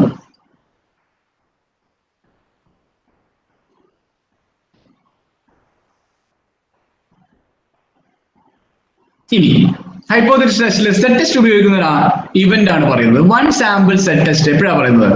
നമ്മുടെ ഒരു പോപ്പുലേഷൻ പാരാമീറ്ററിന്റെ മീൻ ആണ് ടെസ്റ്റ് ചെയ്യേണ്ടതെങ്കിൽ 1 സാമ്പിൾ സെറ്റ് ടെസ്റ്റ്. അപ്പൊ മീൻ ടെസ്റ്റ് ചെയ്യുമ്പോൾ Z equal to X bar minus mu by sigma by root 10 അതാണ് സെറ്റ് വാല്യൂ ആയിട്ട് വരുന്നതെങ്കിൽ അവിടെ കണ്ടീഷൻ ആയിട്ട് വരുന്നത് sigma the standard deviation of the population known and N is large. So normal ആണ്. Sigma arrange ചെയ്യാം, N large ആവുകയും ചെയ്താൽ നോർമൽ ആണ്. സിഗ്മ അറിയില്ല, suppose sigma is unknown, so we have to take the estimate sample standard deviation ഉപയോഗിക്കാം if N is large. അപ്പോഴും set test തന്നെയാണ്. അപ്പൊ എപ്പോഴാണ് മാറുന്നത്? If sigma is unknown and N is small, 30-ൽ താഴെ, സാധാരണ ഒരു കാറ്റഗറി അങ്ങനെയാണ്, 30-ൽ താഴെയാണെങ്കിൽ സ്മോൾ, 30-ൽ താഴെ സാമ്പിളേ ഉള്ളൂ, സിഗ്മ അൺനോൺ ആണ് എങ്കിൽ നമ്മൾ സെറ്റ് ടെസ്റ്റ് ഉപയോഗിക്കാൻ പറ്റാത്ത അവസ്ഥയിൽ ടി ടെസ്റ്റ് ഉപയോഗിക്കും. Student's T test, student's T distribution corresponding ആയിട്ട് student's T test. Actually T test large സാമ്പിളിൽ ഉപയോഗിക്കാം, പക്ഷേ നോർമലൈസ്ഡ് വാല്യൂ ഉള്ളത് കൊണ്ട് നോർമൽ ഉപയോഗിക്കുന്നത് കൊണ്ട് ടി ടെസ്റ്റ് ലാർജ് സാമ്പിളിൽ ഉപയോഗിക്കുന്നില്ല, പക്ഷേ വി ക്യാൻ യൂസ് ദാറ്റ്. എന്നാലും സാധാരണ 30-ൽ താഴെ സാമ്പിളും സിഗ്മ അൺനോണും ആകുമ്പോഴാണ് നമ്മൾ ടി ടെസ്റ്റ് ഉപയോഗിക്കുന്നത്. അവിടെ ഡയറക്റ്റ് ആയിട്ട് സിഗ്മ എസ്റ്റിമേറ്റ് എസ് ഉപയോഗിക്കാൻ പറ്റില്ല. കാരണം എന്താ? അൺബയാസ്ഡ് അല്ല. സാമ്പിൾ സൈസ് സ്മോൾ ആകുമ്പോൾ അല്ലേ സാമ്പിൾ വാല്യൂസ് അൺബയാസ്ഡ് അല്ല. എന്താണ് അപ്പൊ unbiased estimate? n² by n-1 ആണ് സിഗ്മയ്ക്ക്, സിഗ്മ സ്ക്വയറിന് അൺബയാസ്ഡ്. അപ്പൊ എന്തായിരിക്കും T value? X bar minus mu by S by root n-1 ആയിരിക്കും അവിടെ സ്റ്റാറ്റിസ്റ്റിക് വാല്യൂ. ഓക്കെ, നോർമാലിറ്റി വേണമെന്ന് പറഞ്ഞു. നമ്മൾ ആദ്യം ചെയ്യണമെങ്കിൽ ഈ പാരാമെട്രിക് ടെസ്റ്റ് മുഴുവൻ ചെയ്യണമെങ്കിൽ ആദ്യം ആ ഡിസ്ക്രിപ്റ്റീവ് അനാലിസിസിൽ നോർമാലിറ്റി ടെസ്റ്റ് ചെയ്യണം. എങ്ങനെ ടെസ്റ്റ് ചെയ്യാം? ഹിസ്റ്റോഗ്രാം നോക്കിയിട്ട് ടെസ്റ്റ് ചെയ്യാൻ വേണമെങ്കിൽ നോർമാലിറ്റി ടെസ്റ്റിങ്ങിന് ഒരുപാട് ഓപ്ഷൻസ് ഉണ്ട്. PP ടെസ്റ്റ്, QQ ടെസ്റ്റ്, ഒരുപാട് ടെസ്റ്റുകൾ ഇപ്പോൾ നോർമൽ ടെസ്റ്റിംഗ് നടത്താനായിട്ട് SPSസിലൊക്കെ അവൈലബിൾ ആണ്. നോർമൽ ആണെങ്കിലാണ് നോർമാലിറ്റി ടെസ്റ്റ് നോക്കിയതിന് ശേഷമാണ് നമ്മൾ പാരാമെട്രിക് ടെസ്റ്റുകളിലോട്ട് അനോവ അടക്കമുള്ള ടെസ്റ്റുകളിലോട്ട് പോകുന്നത്. അപ്പൊ X bar plus or minus sigma ആണ്. എത്ര പെർസെന്റേജ്? ഓരോ പെർസെന്റേജ് ആണ് അല്ലെ. 99% ആകുമ്പോഴേക്കും X bar plus or minus 3 sigma level വന്നിട്ടുണ്ടാവും നോർമൽ ഡിസ്ട്രിബ്യൂഷൻ. നമ്മളുടെ ബയോളജിക്കൽ സ്ട്രക്ചർ തന്നെയാണ് ഏറ്റവും സിമ്പിൾ സിമ്മട്രിസിറ്റി പറയുന്നതിനുള്ള എക്സാമ്പിൾ. എന്താ സിമ്മട്രിസിറ്റി? നടുക്കൊരു മിറർ വെച്ച് കഴിഞ്ഞാൽ ഒരു മിറർ ഇമേജ് പോലെ ലെഫ്റ്റും റൈറ്റും എന്താണ് equal in magnitude but opposite in sign okay. ഓക്കെ, നോർമാലിറ്റിയില് plus or minus sigma with respect to mu 3 sigma വരെ ആവുമ്പോഴേക്കും 99% വന്നിട്ടുണ്ടാവും. ആദ്യം 68% ഫസ്റ്റ് സിഗ്മ അല്ലേ, ആ level of variation. Okay. Then about non-symmetricity. എന്താ? സ്ക്യൂനെസ്. സിമെട്രിക് അല്ലെങ്കിൽ അല്ലേ എന്താവാ? ഈ സെൻട്രൽ വാല്യൂമായിട്ട് എക്സ് മൈനസ് എക്സ് ബാർ എടുക്കുമ്പോൾ കൂടുതൽ പോസിറ്റീവ് വാല്യൂസ് വരികയാണെങ്കിൽ പോസിറ്റീവ് ടൈലിന് കൂടുതൽ ലെങ്ത് വരികയാണെങ്കിൽ പോസിറ്റീവ്ലി സ്ക്യൂഡ്, നെഗറ്റീവ് വാല്യൂസ് കൂടുതൽ വരികയാണെങ്കിൽ നെഗറ്റീവ്ലി സ്ക്യൂഡ് അല്ലേ. അതെങ്ങനെ മനസ്സിലാക്കാം? നമുക്ക് റെപ്രസെന്റേഷനിൽ ഏറ്റവും ഈസി ആയിട്ട് കിട്ടുന്നത് മോഡ് വാല്യൂ ആണ്. Most frequently observation, most frequently occurring observation അല്ലെ. ഏറ്റവും കൂടുതൽ ഏറ്റവും വേഗത്തിൽ നമുക്ക് അനലൈസ് ചെയ്യാൻ പറ്റുന്നത് മോഡ് വാല്യൂ ആണ്, ഏറ്റവും പീക്ക് ആയിട്ട് വരുന്ന വാല്യൂ. അപ്പൊ മോഡുമായിട്ട് മീഡിയൻ കമ്പയർ ചെയ്യുക, മിഡിൽ മോസ്റ്റ് ഒബ്സർവേഷനെ കമ്പയർ ചെയ്യുക. ഇങ്ങനെ ആയിരിക്കണം. നെഗറ്റീവ്ലി സ്ക്യൂഡ് ആണെങ്കിൽ മീഡിയൻ മീനും ഒക്കെ മോഡിനേക്കാളും ചെറുതായിരിക്കും. പോസിറ്റീവ്ലി സ്ക്യൂഡ് ആണെങ്കിൽ മീഡിയനും മോഡും ഒക്കെ മോഡിനേക്കാളും വലുതായിരിക്കും. It is larger than mode അല്ലേ. ലാർജർ ദാൻ മോഡ് ആണെങ്കിൽ പോസിറ്റീവ് സൈഡിലേക്കുള്ള വേരിയേഷൻ കൂടുതൽ, ലെസ് ദാൻ മോഡ് ആണെങ്കിൽ നെഗറ്റീവ് സൈഡിലേക്കുള്ള വേരിയേഷൻ കൂടുതൽ. Negatively skewed and positively skewed, negatively skewed and positively skewed. Normality ആയിട്ട് ബന്ധപ്പെട്ടിട്ടാണ് പറയുന്നത്. നോർമൽ ആണെങ്കിലാണ് നമുക്ക് പാരാമെട്രിക് ടെസ്റ്റ് യൂസ് ചെയ്യാൻ പറ്റുന്നത്. ഓക്കെ, ക്ലിയർ ആണ്. നോർമാലിറ്റി ടെസ്റ്റ് ചെയ്യാനായിട്ട് ഹിസ്റ്റോഗ്രാം നോക്കിയിട്ട് പറയാന്ന് പറഞ്ഞു. QQ plot, box plot, Kolmogorov Smirnov test ഉപയോഗിച്ചിട്ട് ഈ കാര്യങ്ങളൊക്കെ വെച്ച് ടെസ്റ്റ് ഓഫ് നോർമാലിറ്റി പാരാമെട്രിക് ടെസ്റ്റിന്റെ ഏറ്റവും ഇമ്പോർട്ടന്റ് ആയിട്ടുള്ള ഒരു കൺസെപ്റ്റ് ആണ്. ദെൻ വേറൊരു തമാശയായിട്ടുള്ള ഒരു കാര്യം, 86% of people will believe any data you put in A PowerPoint slide, even if you are just totally made up to prove your points. നമ്മൾ PowerPoint ഒരു കോൺഫിഡൻസ്, ആ പറയുന്ന കാര്യങ്ങളൊക്കെ സാധാരണ പെട്ടെന്ന് കേട്ടിരിക്കുന്ന ആൾക്കാരോ അതൊക്കെ ശരിയാണ്. നമ്മൾ TV ഷോയിൽ ഇപ്പം ഇലക്ഷൻ എക്സ്പോ വരുന്നതിന്റെ ഒരു സൈക്കോളജിക്കൽ മൂവ് അതാണ്. ആ കാണിക്കുന്ന ഫിഗർ ഒക്കെ ഇവരൊക്കെ എന്താ കാൽക്കുലേഷൻ ചെയ്തിട്ട് കാണിക്കുന്ന ഫിഗേഴ്സ് ആണ്. അതുകൊണ്ട് അത് 86% ആളുകളും ബിലീവ് ചെയ്യുന്നു എന്നാണ് ഒരു സാധാരണ അസംപ്ഷൻ. ഓക്കെ, സാധാരണ കാണുന്ന ചാർട്ടുകൾ നമ്മൾ നേരത്തെ തന്നെ പറഞ്ഞു, പൈ ചാർട്ടും ബാർ ഡയഗ്രാം തന്നെയാണ് ഏറ്റവും സിമ്പിൾ ആയിട്ട് യൂസ് ചെയ്യുന്ന, ലെമേൻ മനസ്സിലാവാൻ ഏറ്റവും എക്സ്പ്രസീവ് ആയിട്ട് ഉപയോഗിക്കുന്ന ചാർട്ട്. പിന്നെ പാരറ്റോ ചാർട്ട്, ഒരു 80-20% എന്ന് പറഞ്ഞ എക്കണോമിക്കൽ കൂടുതലായിട്ട് വരുന്ന ഒരു കാര്യമാണ് പാരറ്റോ ഡിസ്ട്രിബ്യൂഷനുമായിട്ട് ബന്ധപ്പെട്ടുള്ള ഒരു ചാർട്ട്, പാരറ്റോ ചാർട്ട്. ഇനി അതിന്റെ ഒരു കൺക്ലൂഷൻ നോക്കാം. ന്യൂമറിക്കൽ ആണെങ്കിൽ chart, histogram, okay, polygon, box plot, P chart, range and mean chart, world wide ലാംഗ്വേജിനെ ബേസ് ചെയ്തിട്ടുള്ള ഒരു pie chart. After big data solved all our problems, we will ride away on magic-fying unicorns. നമ്മളിപ്പോൾ പറഞ്ഞതിന്റെ ഒരു indication ആണ് കാണിച്ചത്.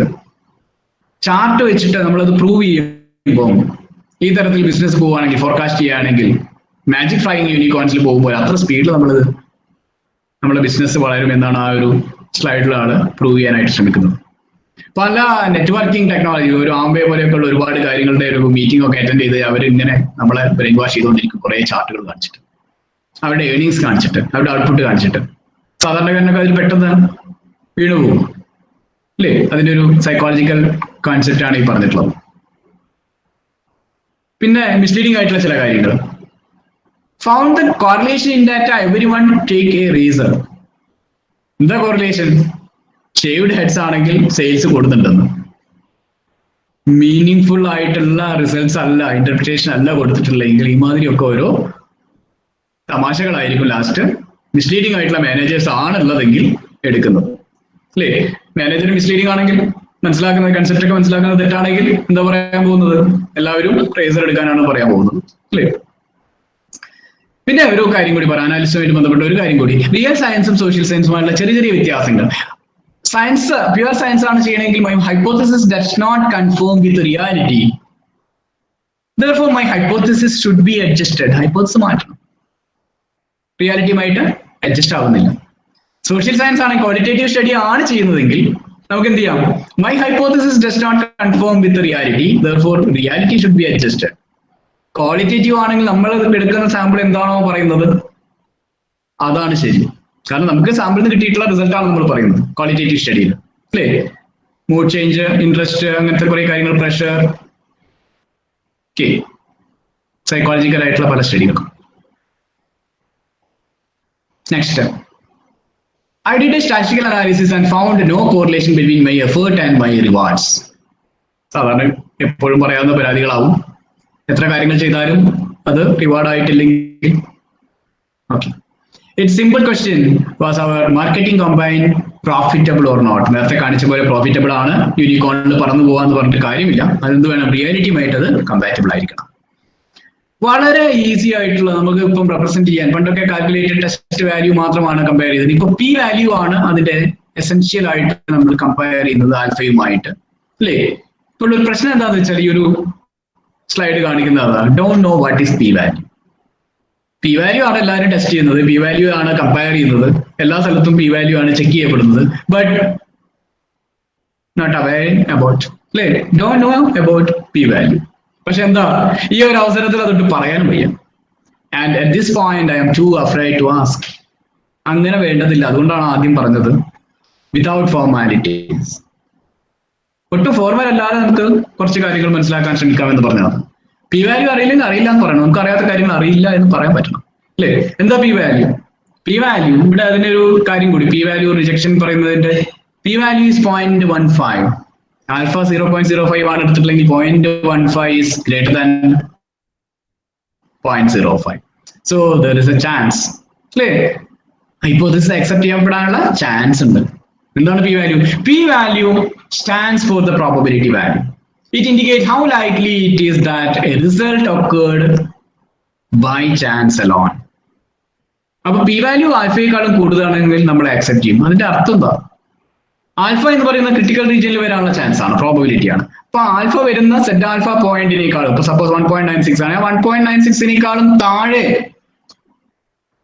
Less than ആയിട്ട് set ആൽഫയെക്കാളും calculated value വരികയാണെങ്കിൽ, 1.96നെക്കാളും താഴെയാണ് കാൽക്കുലേറ്റഡ് വാല്യൂ വരികയാണെങ്കിൽ, അവിടുന്ന് ആ പ്രോബബിലിറ്റി അത് റെപ്രസെന്റ് ചെയ്യാനുള്ള, ആ പോയിന്റ് റെപ്രസെന്റ് ചെയ്യാനുള്ള പ്രോബബിലിറ്റിയാണ് പി. ആ പി വാല്യൂ ആൽഫയേക്കാളും മുകളിലായിരിക്കും. എപ്പം സെറ്റ് ആൽഫയേക്കാളും ചെറുതാണ് കാൽക്കുലേറ്റ് ചെയ്ത സെറ്റ്. കാൽക്കുലേറ്റ് ചെയ്ത സെറ്റിന്റെ പേര് സെറ്റ് ആൽഫയേക്കാളും ലെസ് ദാൻ ആണെങ്കിൽ ആൽഫയേക്കാളും പി വാല്യൂ കൂടുതലായിരിക്കും. പി ഗ്രേറ്റർ ദാൻ ആൽഫ ആയിരിക്കും set less than set alpha ആണെങ്കിൽ. Where set is the calculated test statistic. Okay, P value ഇവിടെ കാണിക്കുന്നത് എങ്ങനെ? സോ ഈ P is low, P value ചെറുതാണെങ്കിൽ then H naught must go.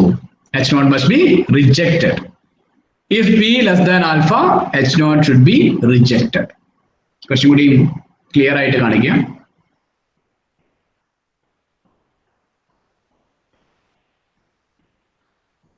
Set value വെച്ചിട്ടുള്ള P comparison.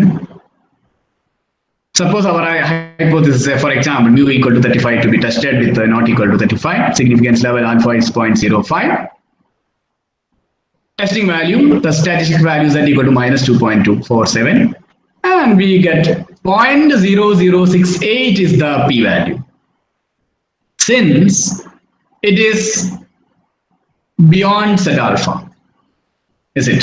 അവിടെ വരുന്ന പ്രോബിലിറ്റി ആണ് പറയുന്നത്. ആൽഫ വാല്യൂ അവിടെ റെഡ് ലൈൻ കാണിക്കുന്നുണ്ട് 0.025. അതിനും താഴെയാണ് പി പ്രോബിലിറ്റി വരാനുള്ള ചാൻസ് കൊടുത്തിട്ടുള്ളത്.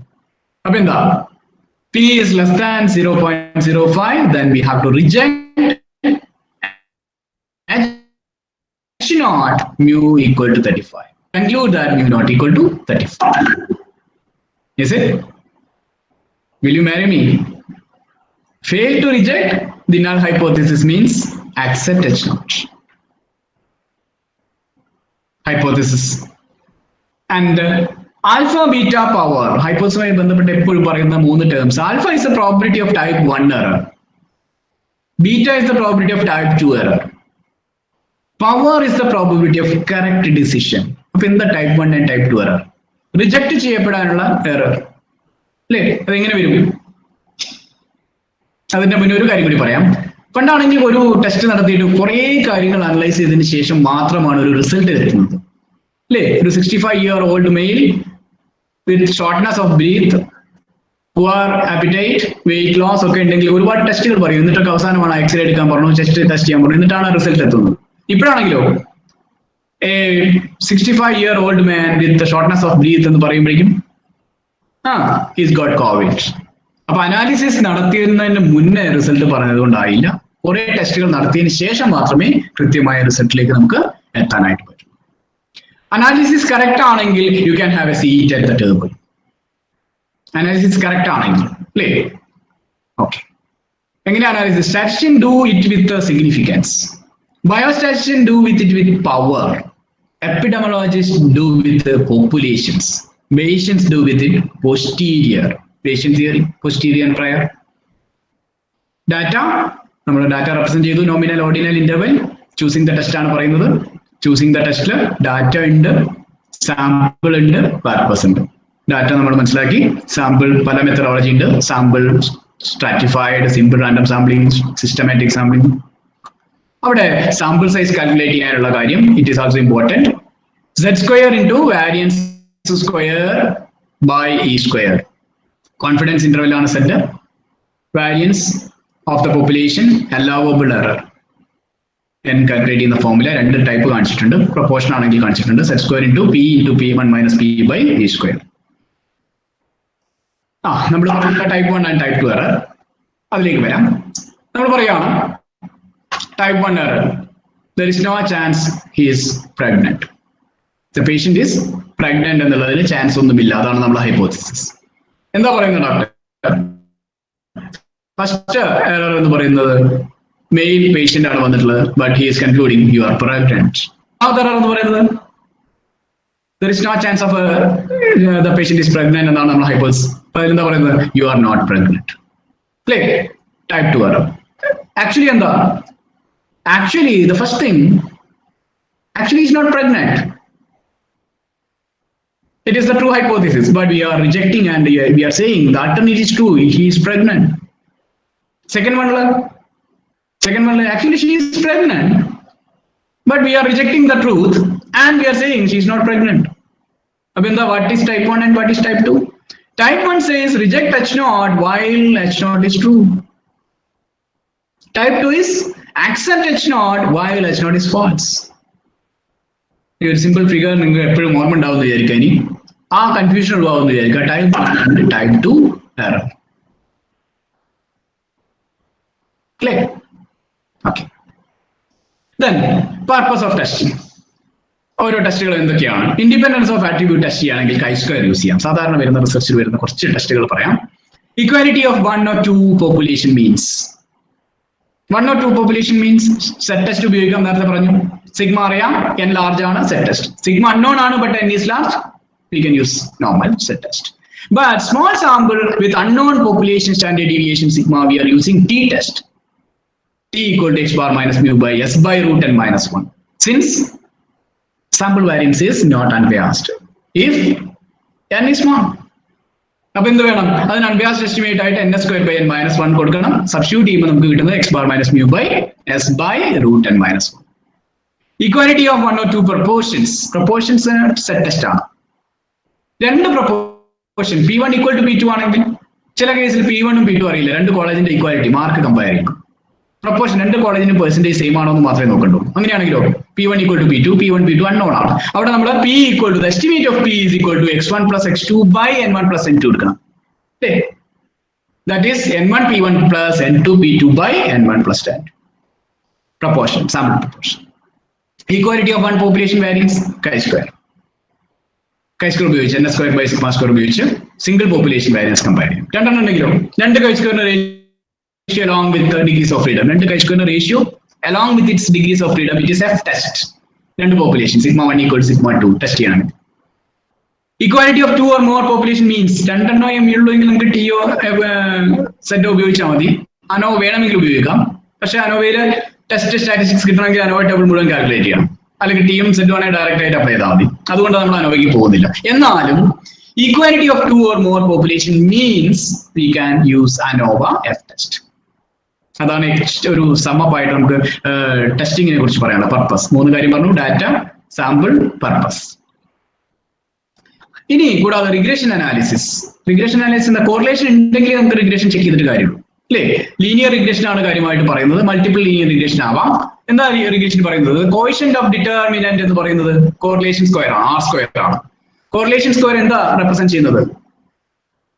കോറിലേഷൻ സ്ക്വയർ റെപ്രസെന്റ് ചെയ്യുന്നത് it is used to analyze how differences in one variable can be explained by a difference in the second variable. ഒന്ന് ഉപയോഗിച്ച് മറ്റൊന്നിനെ എത്രത്തോളം എക്സ്പ്ലെയിനബിൾ ആണ്. Depending and independent. Independent variable ഉപയോഗിച്ച് depending വേരിയബിളിനെ എത്രത്തോളം എക്സ്പ്ലെയിനബിൾ ആണ്. അതാണ് R സ്ക്വയർ വാല്യൂ, അല്ലേ? R സ്ക്വയർ വാല്യൂ 0 to 100 ഇടയിലാണ് R സ്ക്വയർ വാല്യൂന്റെ പെർസെന്റേജ് പറയുന്നത്. അപ്പൊ കോറിലേഷൻ R സ്ക്വയർ എന്ന് പറയുന്നത് correlation square R square coefficient of determinant ഒരു 0.7 മുകളിലൊക്കെ ആണെങ്കിലാണ് ആ ടെസ്റ്റ് നല്ലതാണെന്ന് പറയാൻ പറ്റുള്ളൂ. അതേപോലെ മോഡൽ ടെസ്റ്റ് ചെയ്യുമ്പോഴും ആ R square value coefficient of determinant കൂടുതലാണെങ്കിൽ നമുക്ക് ആ വാല്യൂ നല്ലതാണെന്ന് പറയാൻ പറ്റുള്ളൂ. ഇതൊരു SPSS ഗുഡ്നെസ് ഓഫ് ഫിറ്റ് ആണ്. മോഡൽ ഫിറ്റോ അല്ലെങ്കിൽ റിഗ്രഷൻ ഫിറ്റോ ഒക്കെ കാണിക്കുന്ന ഒരു സമ്മറിയാണ് കാണിച്ചിട്ടുള്ളത്. അവിടെ R സ്ക്വയർ വാല്യൂ 0.85 ഉണ്ട്. അല്ല, R വാല്യൂ 0.85 ഉണ്ട് correlation. R square determinant value 0.72 ഉണ്ട്. 72% of the things are explainable with respect to the independent variable. അല്ലേ? 72% നമ്മൾ പറഞ്ഞിട്ടുള്ള വാരിയബിൾ ഉപയോഗിച്ച് എക്സ്പ്ലെയിനബിൾ ആണ്. ബാക്കി 28% some unknown values unknown reason വെച്ചിട്ട് ഉള്ളൂ, ലെഫ്റ്റ് ആയിട്ടുള്ളൂ, അല്ലേ? ഓക്കെ. പിന്നെ വരുന്ന അതുമായിട്ട് ബന്ധപ്പെട്ട് മറ്റൊരു കാര്യം വരുന്നത് ഫാക്ടർ അനാലിസിസ് ആണ്. ഒരുപാട് ഫാക്ടേഴ്സ്, ഇപ്പൊ 4 ഫാക്ടർ ഉണ്ട്. ഒരു 4 കാര്യങ്ങൾ ഡിപ്പെൻഡ് ചെയ്തിട്ടാണ് ഒരു കാര്യം മൂവ് ചെയ്യുന്നതെങ്കിൽ, അല്ലേ? നമ്മുടെ വെയിറ്റ് എന്ന് പറയുന്നത് നമ്മൾ കഴിക്കുന്ന ഭക്ഷണം ആവാം, may be sugar, pressure, cholesterol തുടങ്ങിയ കാര്യങ്ങളാവാം. ഇതൊക്കെ പല വേരിയബിൾ ആണ്. ഇതിൽ ഏതെങ്കിലും 1-2 വേരിയബിൾ ഇല്ലെങ്കിലും നമ്മുടെ വെയിറ്റിന്റെ കോഎഫിഷ്യന്റ് ഓഫ് ഡിറ്റർമിനന്റ് ചിലപ്പോൾ ഒരേ വാല്യൂ ചെറിയ വ്യത്യാസമേ ഉണ്ടാവും. അപ്പൊ 1-2 വാല്യൂ സ്കിപ്പ് ചെയ്താലും 1-2 വേരിയബിൾ ഒഴിവാക്കി കഴിഞ്ഞാലും ഒരുപാട് വേരിയബിൾ ഉണ്ടെങ്കിൽ നമുക്ക് റിസൾട്ടിൽ വലിയ ചേഞ്ചസ് ഒന്നും ഉണ്ടാവില്ല. അങ്ങനെയാണെങ്കിൽ കോഎഫിഷ്യന്റ് ഓഫ് ഡിറ്റർമിനന്റിൽ വലിയ ചേഞ്ചസ് ഒന്നും ഇല്ലെങ്കിൽ 1-2 വാല്യൂ നമുക്ക് വേണമെങ്കിൽ സ്കിപ്പ് ചെയ്യാം. അങ്ങനെ ഏത് വാല്യൂ ആണ് ഒഴിവാക്കേണ്ടതെന്ന് അറിയാനാണ് ഫാക്ടർ അനാലിസിസ്. ഫാക്ടർ അനാലിസിസിൽ എക്സ്പ്ലനേറ്ററി ഫാക്ടർ അനാലിസിസ് EFA എന്ന് പറഞ്ഞിട്ട് കൺഫർമേറ്ററി ഫാക്ടർ അനാലിസിസ് CFA എന്ന് പറഞ്ഞ 2 കാര്യങ്ങളുണ്ട്. ആ 2 കാര്യങ്ങളൊക്കെ ഉപയോഗിച്ചിട്ടാണ് നമ്മൾ ഏതൊക്കെ വാരിയബിളിനെ നമുക്ക് സ്കിപ്പ് ചെയ്യാമെന്ന്, ഏതൊക്കെ കോമ്പണന്റ് നമുക്ക് ഒഴിവാക്കാമെന്ന് കണ്ടുപിടിക്കുന്നത്. Type of factor analysis, there are many types. EFA, CFA, PCA, GLM, അങ്ങനെ കുറേ ടൈപ്പ് ഓഫ് ഫാക്ടർ അനാലിസിസ് ഉണ്ട്. ഫാക്ടർ ലോഡിംഗ് ടെക്നിക്, അങ്ങനെ കുറച്ച് കാര്യങ്ങൾ ഇപ്പോൾ പുതിയ ഈ റീസെന്റ് ട്രെൻഡിൽ ഇൻക്ലൂഡഡ് ആണ്. ഇത് രണ്ടും കൂടി മിക്സപ്പ് ആയിട്ട് എന്ന് വെച്ചാൽ linear regression, multiple regression, factor analysis, ഈ കാര്യങ്ങളെല്ലാം ചെയ്തിട്ടുണ്ടെങ്കിൽ അതിന്റെ എല്ലാം ഒരു ഇഫക്റ്റ് നമുക്കൊരു സ്ട്രക്ചറൽ ഇക്വേഷൻ മോഡൽ SEM ഉപയോഗിച്ചിട്ട് നമുക്ക് റെപ്രസെന്റ് ചെയ്യാം. Multivariate statistical analysis technique that is used to analyze structural relationships. നമുക്കിപ്പോൾ 4 റിഗ്രഷൻ ഇക്വേഷൻ ഉണ്ടെങ്കിൽ 4 റിഗ്രഷൻ ടെസ്റ്റ് നടത്തിയിട്ട് വേണം പറയാനായിട്ട്. അതിന് പകരം ആ 4 റിഗ്രഷൻ ഇക്വേഷനും ലീനിയർ റിഗ്രഷനും കൂടി നമുക്ക് ഒരുമിച്ച് അതിന്റെ വാരിയേഷനും കാര്യങ്ങളും ഒരുമിച്ച് ഒരു ഫിഗർ ഉപയോഗിച്ച് SEM ഉപയോഗിച്ച് റെപ്രസെന്റ് ചെയ്യാം. അതിലെ ഫാക്ടർ ലോഡിംഗ് വാല്യൂ വെച്ച് അതിൽ ഏതൊക്കെ ഫാക്ടർ ഒഴിവാക്കി എന്ന് നോക്കിയതിന് ശേഷം ഒരു SEM അത് ഈ കാര്യങ്ങളെല്ലാം multiple regression values, multiple models ഒക്കെ ഒരുമിച്ച് നമുക്ക് ആ ഫിഗറിൽ റെപ്രസെന്റ് ചെയ്യാം. ഇവിടെ ഒരു അൺഒബ്സർവബിൾ ലാറ്റന്റ് കോൺസ്റ്റന്റ് ആ ടേം ഒന്ന് ഓർമ്മിച്ചു വെക്കുക, പിന്നീട് ഗൂഗിൾ ചെയ്ത് നോക്കിയാൽ മതി എന്താണ് സംഭവം എന്നുള്ളത്. ഓക്കെ, ഇവിടെ നമുക്ക് വേരിയബിളിനെ, ലാറ്റന്റ് വേരിയബിളിനെ കൂടി ഇൻക്ലൂഡ് ചെയ്തുകൊണ്ടാണ്. They often invoke a measurement model that defines latent variable using one or more observed variables, and a structural model that imputes the relationship between latent variable. മനസ്സിലാക്കേണ്ട ടേംസ് ആണത്. The relationship shown in SEM represent the hypothesis of the researcher. ഒരുപാട് കാര്യങ്ങൾ, ഒരുപാട് ഹൈപ്പോസിസുകൾ ഒരുമിച്ച് നമുക്ക് ആ ഒരു SEM മോഡലിൽ റെപ്രസെന്റ് ചെയ്യാനായി പറ്റും. Commonly, the computer program AMOS, analysis of moment structure, AMOS, can be integrated with SPSS. SPSS AMOS എന്ന് പറഞ്ഞൊരു കാര്യം, ഏറ്റവും ഇപ്പോഴത്തെ റീസെന്റ് വേർഷൻസിൽ കിട്ടുന്ന AMOS എന്ന് പറഞ്ഞ കാര്യത്തിൽ നമുക്ക് ഈ പറഞ്ഞിട്ടുള്ള SEM ഒക്കെ ചെയ്ത് നോക്കാവുന്നതാണ്. സ്ട്രക്ചറൽ ഇക്വേഷൻ മോഡൽ വർക്ക്ഔട്ട് ചെയ്യുന്നതാണ്. SEMമിലെ നൊട്ടേഷൻസ് ആണ് പറയുന്നത്. Boxes, circles, arrows. Okay, E1 value, E1 2 comparisons, double shade arrows, double arrow, single arrow, ഈ പറഞ്ഞിട്ടുള്ള SEM notations just ഒരു ഫെമിലിയാരിറ്റിക്ക് വേണ്ടി കാണിക്കുകയാണ്. Multiple regression can run regression analysis using SEM software. Multiple regression ഇങ്ങനെ കാണിക്കാം. ഇങ്ങനെ കുറെ കാര്യങ്ങൾ ഒരുമിച്ച് വരുമ്പോഴാണ് നമ്മൾ ഒരു സ്ട്രക്ചറൽ ഇക്വേഷനിലേക്ക് പോകുന്നത്, SEMലോട്ട് പോകുന്നത്. അതിൻ്റെ ഒരു സിമ്പിൾ നൊട്ടേഷൻ ആണ് കാണിച്ചിട്ടുള്ളത്. SEM variance term, double arrows, circles, rectangles ഒക്കെ ഉപയോഗിച്ചതിൻ്റെ ഒരു സിമ്പിൾ എക്സാമ്പിൾ ആണ് കാണിച്ചിട്ടുള്ളത്. അണ്ടർസ്റ്റാൻഡിംഗ് ലെവലിന്റെ വേറൊരു എക്സാമ്പിൾ ആണ്. SEM വാല്യൂ ആണ്, SEM നൊട്ടേഷൻ ആണ്, structural equation model.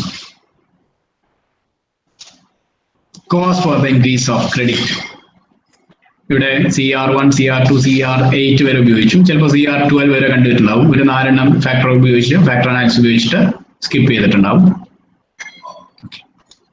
Evaluation of variable using structural equation model, confirmatory factor analysis, and observed variables, observed measures or indicators, and latent variables of factors. Chi-square statistics, GFI, RM, SEA, TLI, NFI, CFI, കുറെ ഇൻഡെക്സുകളാണ് ഇത് check ചെയ്യുന്നത്, model fit check ചെയ്യുന്നത്. അതിന്റെ example table കാണിച്ചു. Chi-square, GFI, എന്താ GFI? Goodness of fit index, GFI. AGFI, adjusted goodness of fit index. അതേപോലെ NFI, normed fit index. Relative fit index, RFI. Comparative fit index, CFI, Tucker-Lewis index, TLI, root mean square error of approximation, RMSEA, root mean square residual, RMR. ഇതൊരു പ്രാവശ്യം കേട്ടാൽ പെട്ടെന്നൊന്നും അറിയില്ല, എന്നാലും ഈ terms ഒക്കെ ഒന്ന് കേട്ട് വെക്കുക. ഈ ഇൻഡെക്സ് ഒക്കെ വെച്ചിട്ടാണ് നമ്മൾ അതിന്റെ ഗ്രേറ്റർ ദാൻ 9 ആണോ, ലെസ് ദാൻ 9 ആണോ, ലെസ് ദാൻ 2 ആണോ, ലെസ് ദാൻ 0.2, 0.02 ആണോ, 0.05 ആണോ, ഇതൊക്കെ വെച്ചിട്ടാണ് ഒരു മോഡൽ ഫിറ്റ് നടത്തുന്നത്.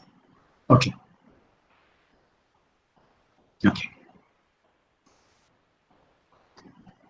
ഒരു അമോസ് ഔട്ട്പുട്ട് ആണ് കാണിക്കുന്നത്. ഈ വാല്യൂ വെച്ചിട്ടുണ്ട്. ഒരു സെമ്മില് Chi-square വാല്യൂ ചെറുതാണെങ്കിൽ, ലെസർ വാല്യൂ ആണെങ്കിൽ അതിനെ അക്സെപ്റ്റ് ചെയ്യാം. ഇവിടെ Chi-square വാല്യൂ കിട്ടിയിട്ടുള്ളത് 1249 ആണ്. കമ്പാരിറ്റീവ്ലി 25250 ലെസ് ആണ്. നമുക്ക് കൺക്ലൂഡ് ചെയ്യാം ഏകദേശം. Sign test, Wilcoxon test, Friedman test, Kruskal Wallis test, ഇതൊക്കെ non parametric distribution free test ആണെന്ന് പറഞ്ഞു. അതിന് നോമിനൽ വേരിയബിൾ ആണെങ്കിൽ മെഗ്നോ ടെസ്റ്റ്, ഓർഡിനൽ ആണെങ്കിൽ വിൽകോക്സൺ, ക്വാണ്ടിറ്റേറ്റീവ് ക്വാളിറ്റേറ്റീവിന് കറസ്പോണ്ടൻസ് എന്താന്ന് പറഞ്ഞു. ഇനി അതിന്റെ ഒരു കമ്പാരിസൺ മാത്രം പറയാം. സൈൻ ടെസ്റ്റിനെ കമ്പയറിംഗ് പാരാമെട്രിക് ടെസ്റ്റ് ആണ് one sample T test. Wilcoxon sign rank ടെസ്റ്റിനെ കമ്പാരിറ്റീവ്ലി പാരാമെട്രിക് ആയിട്ട് യൂസ് ചെയ്യുന്നത് വൺ സാമ്പിൾ സെറ്റ് ടെസ്റ്റ്.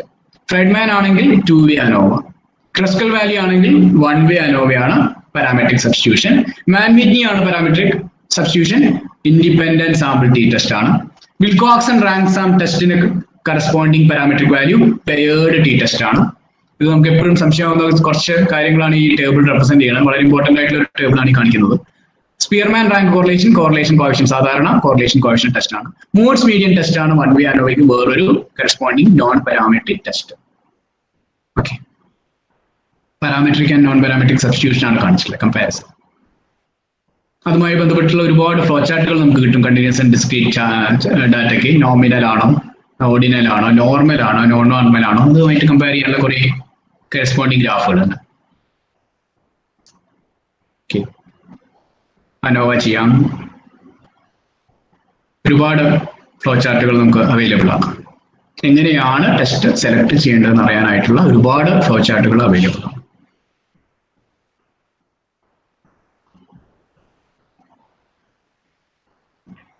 വേരിയബിളിന്റെ എണ്ണം, ഡാറ്റ ടൈപ്പ്, എങ്ങനെ പ്രസന്റ് ചെയ്യണം, ഇതൊക്കെ ഇമ്പോർട്ടന്റ് ആണ്. സേവ് പി പാരാമെട്രിക് വാല്യൂ ആണ് കൂടുതൽ എഫക്റ്റീവ് ആയിട്ടുള്ളത്. അതുകൊണ്ട് പാരാമെട്രിക് ടെസ്റ്റിന് S sample, alpha, variation, effect, parametric test, save P parametric ആണ് കൂടുതൽ എഫക്റ്റീവ് എന്ന് കാണിക്കുന്നത്. സ്റ്റാറ്റിക് അനാലിസിസ് ഡിസിഷൻ മേക്കിംഗിൽ നേരത്തെ പറഞ്ഞതിന്റെ ഒന്നും കൂടി പലതരത്തിലുള്ള കമ്പയറിംഗ് ടേബിൾസ് ആണ് കാണിക്കുന്നത്. വളരെ രസകരമായിട്ട് മെൻഷൻ ചെയ്തിട്ട് ഒരു ഫ്ലോ ചാർട്ടാണ് ഇത്. Non parametric test are used when data has unknown distribution. Non parametric test are used when data is known normal. ആ ഒരു ഫ്ലോ അനുസരിച്ച് വായിച്ചു കഴിഞ്ഞാൽ ഇഷ്ടംപോലെ ടെസ്റ്റുകളുടെ കാറ്റഗറൈസ് ചെയ്യുന്നത് എങ്ങനെയാണെന്ന് മനസ്സിലാക്കാം. Okay, data is not required to fit a normal distribution.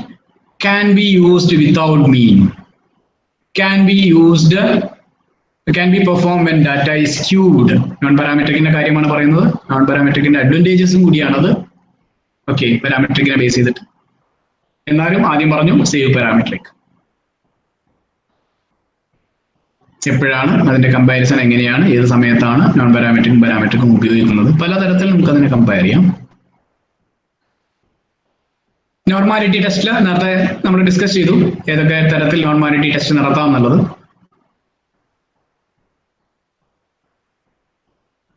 ഇനി അത്രയുമാണ് ടെസ്റ്റിങ്ങുമായിട്ട് ബന്ധപ്പെട്ട് നമുക്ക് ഒരുപാട് റീസണിങ് അതിൽ എക്സ്പ്ലെയിനബിൾ ആണ്. തൽക്കാലം അത് കൺക്ലൂഡ് ചെയ്യാണ്, നമ്മുടെ സമയമായെന്ന് തോന്നുന്നു. എന്നാലും റിസർച്ചുമായിട്ട് ബന്ധപ്പെട്ട് ഒരു കാര്യം കൂടി പറഞ്ഞുകൊണ്ട് നമ്മൾ സ്റ്റോപ്പ് ചെയ്യാം.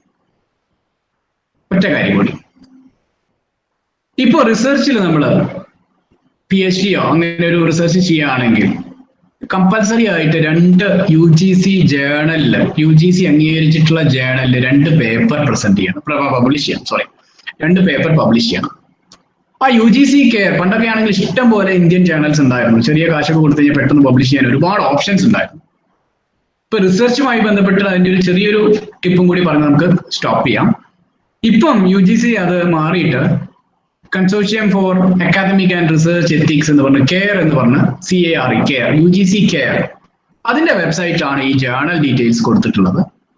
അപ്പൊ UGCCare.unipune.ac.in കയറി കഴിഞ്ഞാൽ അതിൽ സൈൻ ഇൻ നമ്മുടെ Gmail ID അല്ലെങ്കിൽ നമ്മുടെ മെയിൽ ID വെച്ച് സൈൻ ഇൻ ചെയ്ത് കഴിഞ്ഞാൽ നമുക്ക് അതിന്റെ ഏതൊക്കെ ജേണലാണ് ഇപ്പം UGC അംഗീകരിച്ചിട്ടുള്ളത് എന്ന് കാണാം.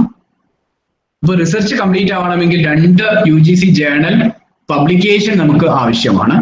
ആ പബ്ലിക്കേഷൻ ഡീറ്റെയിൽസ് നമുക്ക് ഈ UGC സൈറ്റിൽ നിന്ന് കിട്ടും. അവിടെ 3 കാറ്റഗറി ഉണ്ട്. ഒരു കാറ്റഗറി UGC തന്നെ പ്രിപ്പയർ ചെയ്തിട്ടുള്ള ഗ്രൂപ്പ് 1 ജേണൽസ് ആണ്. ആ ഗ്രൂപ്പ് 1ലുള്ള ഏത് ജേണലിൽ പബ്ലിഷ് ചെയ്താലും നമ്മളുടെ ജേണൽ വാലിഡ് ആണ്. രണ്ടാമത്തത് ഗ്രൂപ്പ് 2 കാറ്റഗറിയാണ്. അത് 2 തരത്തിലുണ്ട്. ഒന്ന് സ്കോപ്പസ്, വേൾഡ് വൈഡ് ആയിട്ട് റാങ്ക് ചെയ്തിട്ടുള്ള ഒരു ഓർഗനൈസേഷൻ സ്കോപ്പസിന്റെ സോഴ്സ് ലിസ്റ്റിലുള്ള ഏത് ജേണലും ഒരു 41,462 ജേണൽസ് ഉണ്ട്. അത് മുഴുവൻ UGC അംഗീകരിച്ചതാണ്. വെബ് ഓഫ് സയൻസിലുള്ള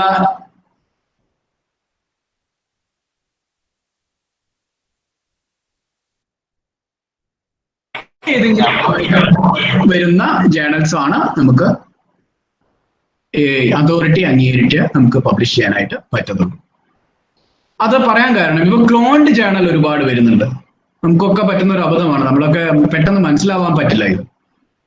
നമ്മളൊക്കെ ഇതിന് പിന്നാലെ തന്നെ നിന്നിട്ട് പോലും റിസർച്ച് സ്റ്റുഡൻസിന് വേണ്ടി സപ്പോർട്ട് ചെയ്തിട്ട് പോലും നമുക്ക് പെട്ടെന്ന് റെക്കഗ്നൈസ് ചെയ്യാൻ പറ്റില്ല ഏതാണ് ക്ലോൺഡ് ജേണൽ. ഒരേ പേരിൽ ഒരേ ISSNൽ നമുക്കിത് വന്നുകൊണ്ടിരിക്കുകയാണ്. അപ്പൊ ഗ്രൂപ്പ് 1 വരുന്ന ക്ലോൺ ജേണലും ഗ്രൂപ്പ് 2 വരുന്ന ക്ലോൺ ജേണലും അതിൽ പബ്ലിഷ്ഡ് ആണ്. അപ്പൊ അതിലൊന്നും നമ്മൾ റിസർച്ച് വാല്യൂസോ പേപ്പറോ പബ്ലിഷ് ചെയ്യരുത്. ഓക്കെ, ഇത്രയും കാര്യങ്ങളാണ് പറയാനുള്ളത്. നമുക്കിവിടെ കൺക്ലൂഡ് ചെയ്യാൻ തോന്നുന്നു. 1 hour ആണ് തന്നിട്ടുള്ളത്. 11:15 തുടങ്ങിയിട്ടുണ്ടാവും, 12:15. ഓക്കെ, നമുക്ക് കൺക്ലൂഡ് ചെയ്യാം. അതിന് മുന്നേ ജസ്റ്റ് ഒന്നും കൂടി ഞാൻ വിതൗട്ട് ഫോർമാലിറ്റി മെൻഷൻ ചെയ്യാണ്. Thanks to all coordinating members of Indira Gandhi College of Arts and Science, especially to our principal Dr. C.V. Thomas, and Professor Bindu K, Department of Statistics, and the coordinators, Professor Anil Mani, Reshma, and Lakshmi, and IPSC coordinator, Professor Sajid, and one of my friend, Dr. Shailendra Verma, Assistant Professor, Samaris Guru Arpan College, who introduced me here. And all dear participants, thank you. Have wonderful days ahead. Thank you. Any more questions, please? Thank you, sir, for the wonderful presentation. It has been a really informative session. Now, we will go ahead and take some time for the questions. Just a reminder, please feel free to express your questions or type your questions in the chat box in your Google Meet.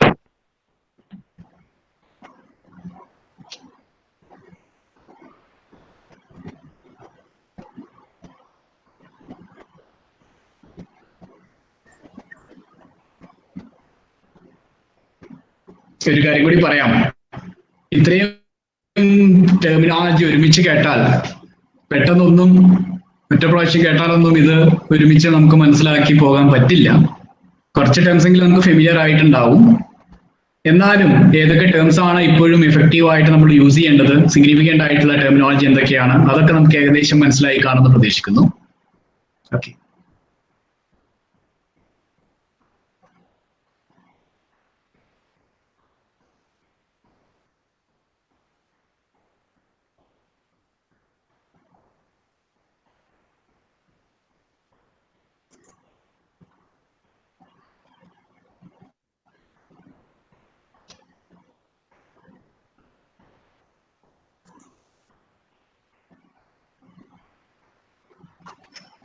Stop ചെയ്യാം, നമുക്ക് മൈൻഡപ്പ് ചെയ്യാം. Hello yes, പറയൂ. വളരെ elementary ആയ കാര്യങ്ങളിൽ തുടങ്ങി വളരെ ഭംഗിയായി റിസർച്ചിന്റെ എൻഡ് വരെ വളരെ നല്ല ക്ലാസ് ആയിരുന്നു. Very informative and interesting. Thank you sir, thank you very much. Okay, thank you Ramya. You are rocking today. Okay, thank you sir. Thank you. Now, I would like to notify everyone that the link for the feedback box form has been sent in the chat box in your Google Meet and also in the comment box in your YouTube link. Everybody send your feedback as fast as possible. Before wrapping up, I would like to invite Professor Reshma KR, Department of Statistics, Indira Gandhi College, to deliver a vote of thanks. Ma'am, please. Good afternoon to all. I'm here to present the vote of thanks for today's webinar. First of all, I would like to thank our resource person, Dr. Prashant Warrior sir, for enlightening us with his knowledge. It was a wonderful session with full of knowledge and interesting information. It gave deep insights into the topic and also revealed some amusing facts. I'm pretty sure the precious knowledge that he gave us will definitely help us in the future. Thank you so much, sir. I would also like to thank our principal, Dr. C.V. Thomas sir, for being a support in organizing this webinar session and inviting Professor Prashant sir to conduct it. I want to also thank the administrative officer, Mr. Badusha PB, IQAC coordinator, Mr. Sajid sir, and the other management members who were great supporters in making this occasion into a successful one. I would also like to express my sincere gratitude towards all my coordinators from the Department of Statistics who really work hard on making this into an effortless event. And also my colleagues, Professor Dipti Surendran and Professor Minu Elias, Department of Computer Science, Mr. John Sir, Department of Bioscience, Mr. Arun Anthony, System Admin of our college, who have been always there for the technical assistance whenever we were in need. I would also like to thank all the other acquaintances who have managed to pay attention and attend the session in spite of their busy schedule of life. Also, thank you to all my dear students who attend the session and trying to explore new information regarding the importance of statistics and many. Once again, thank you. Have a nice day.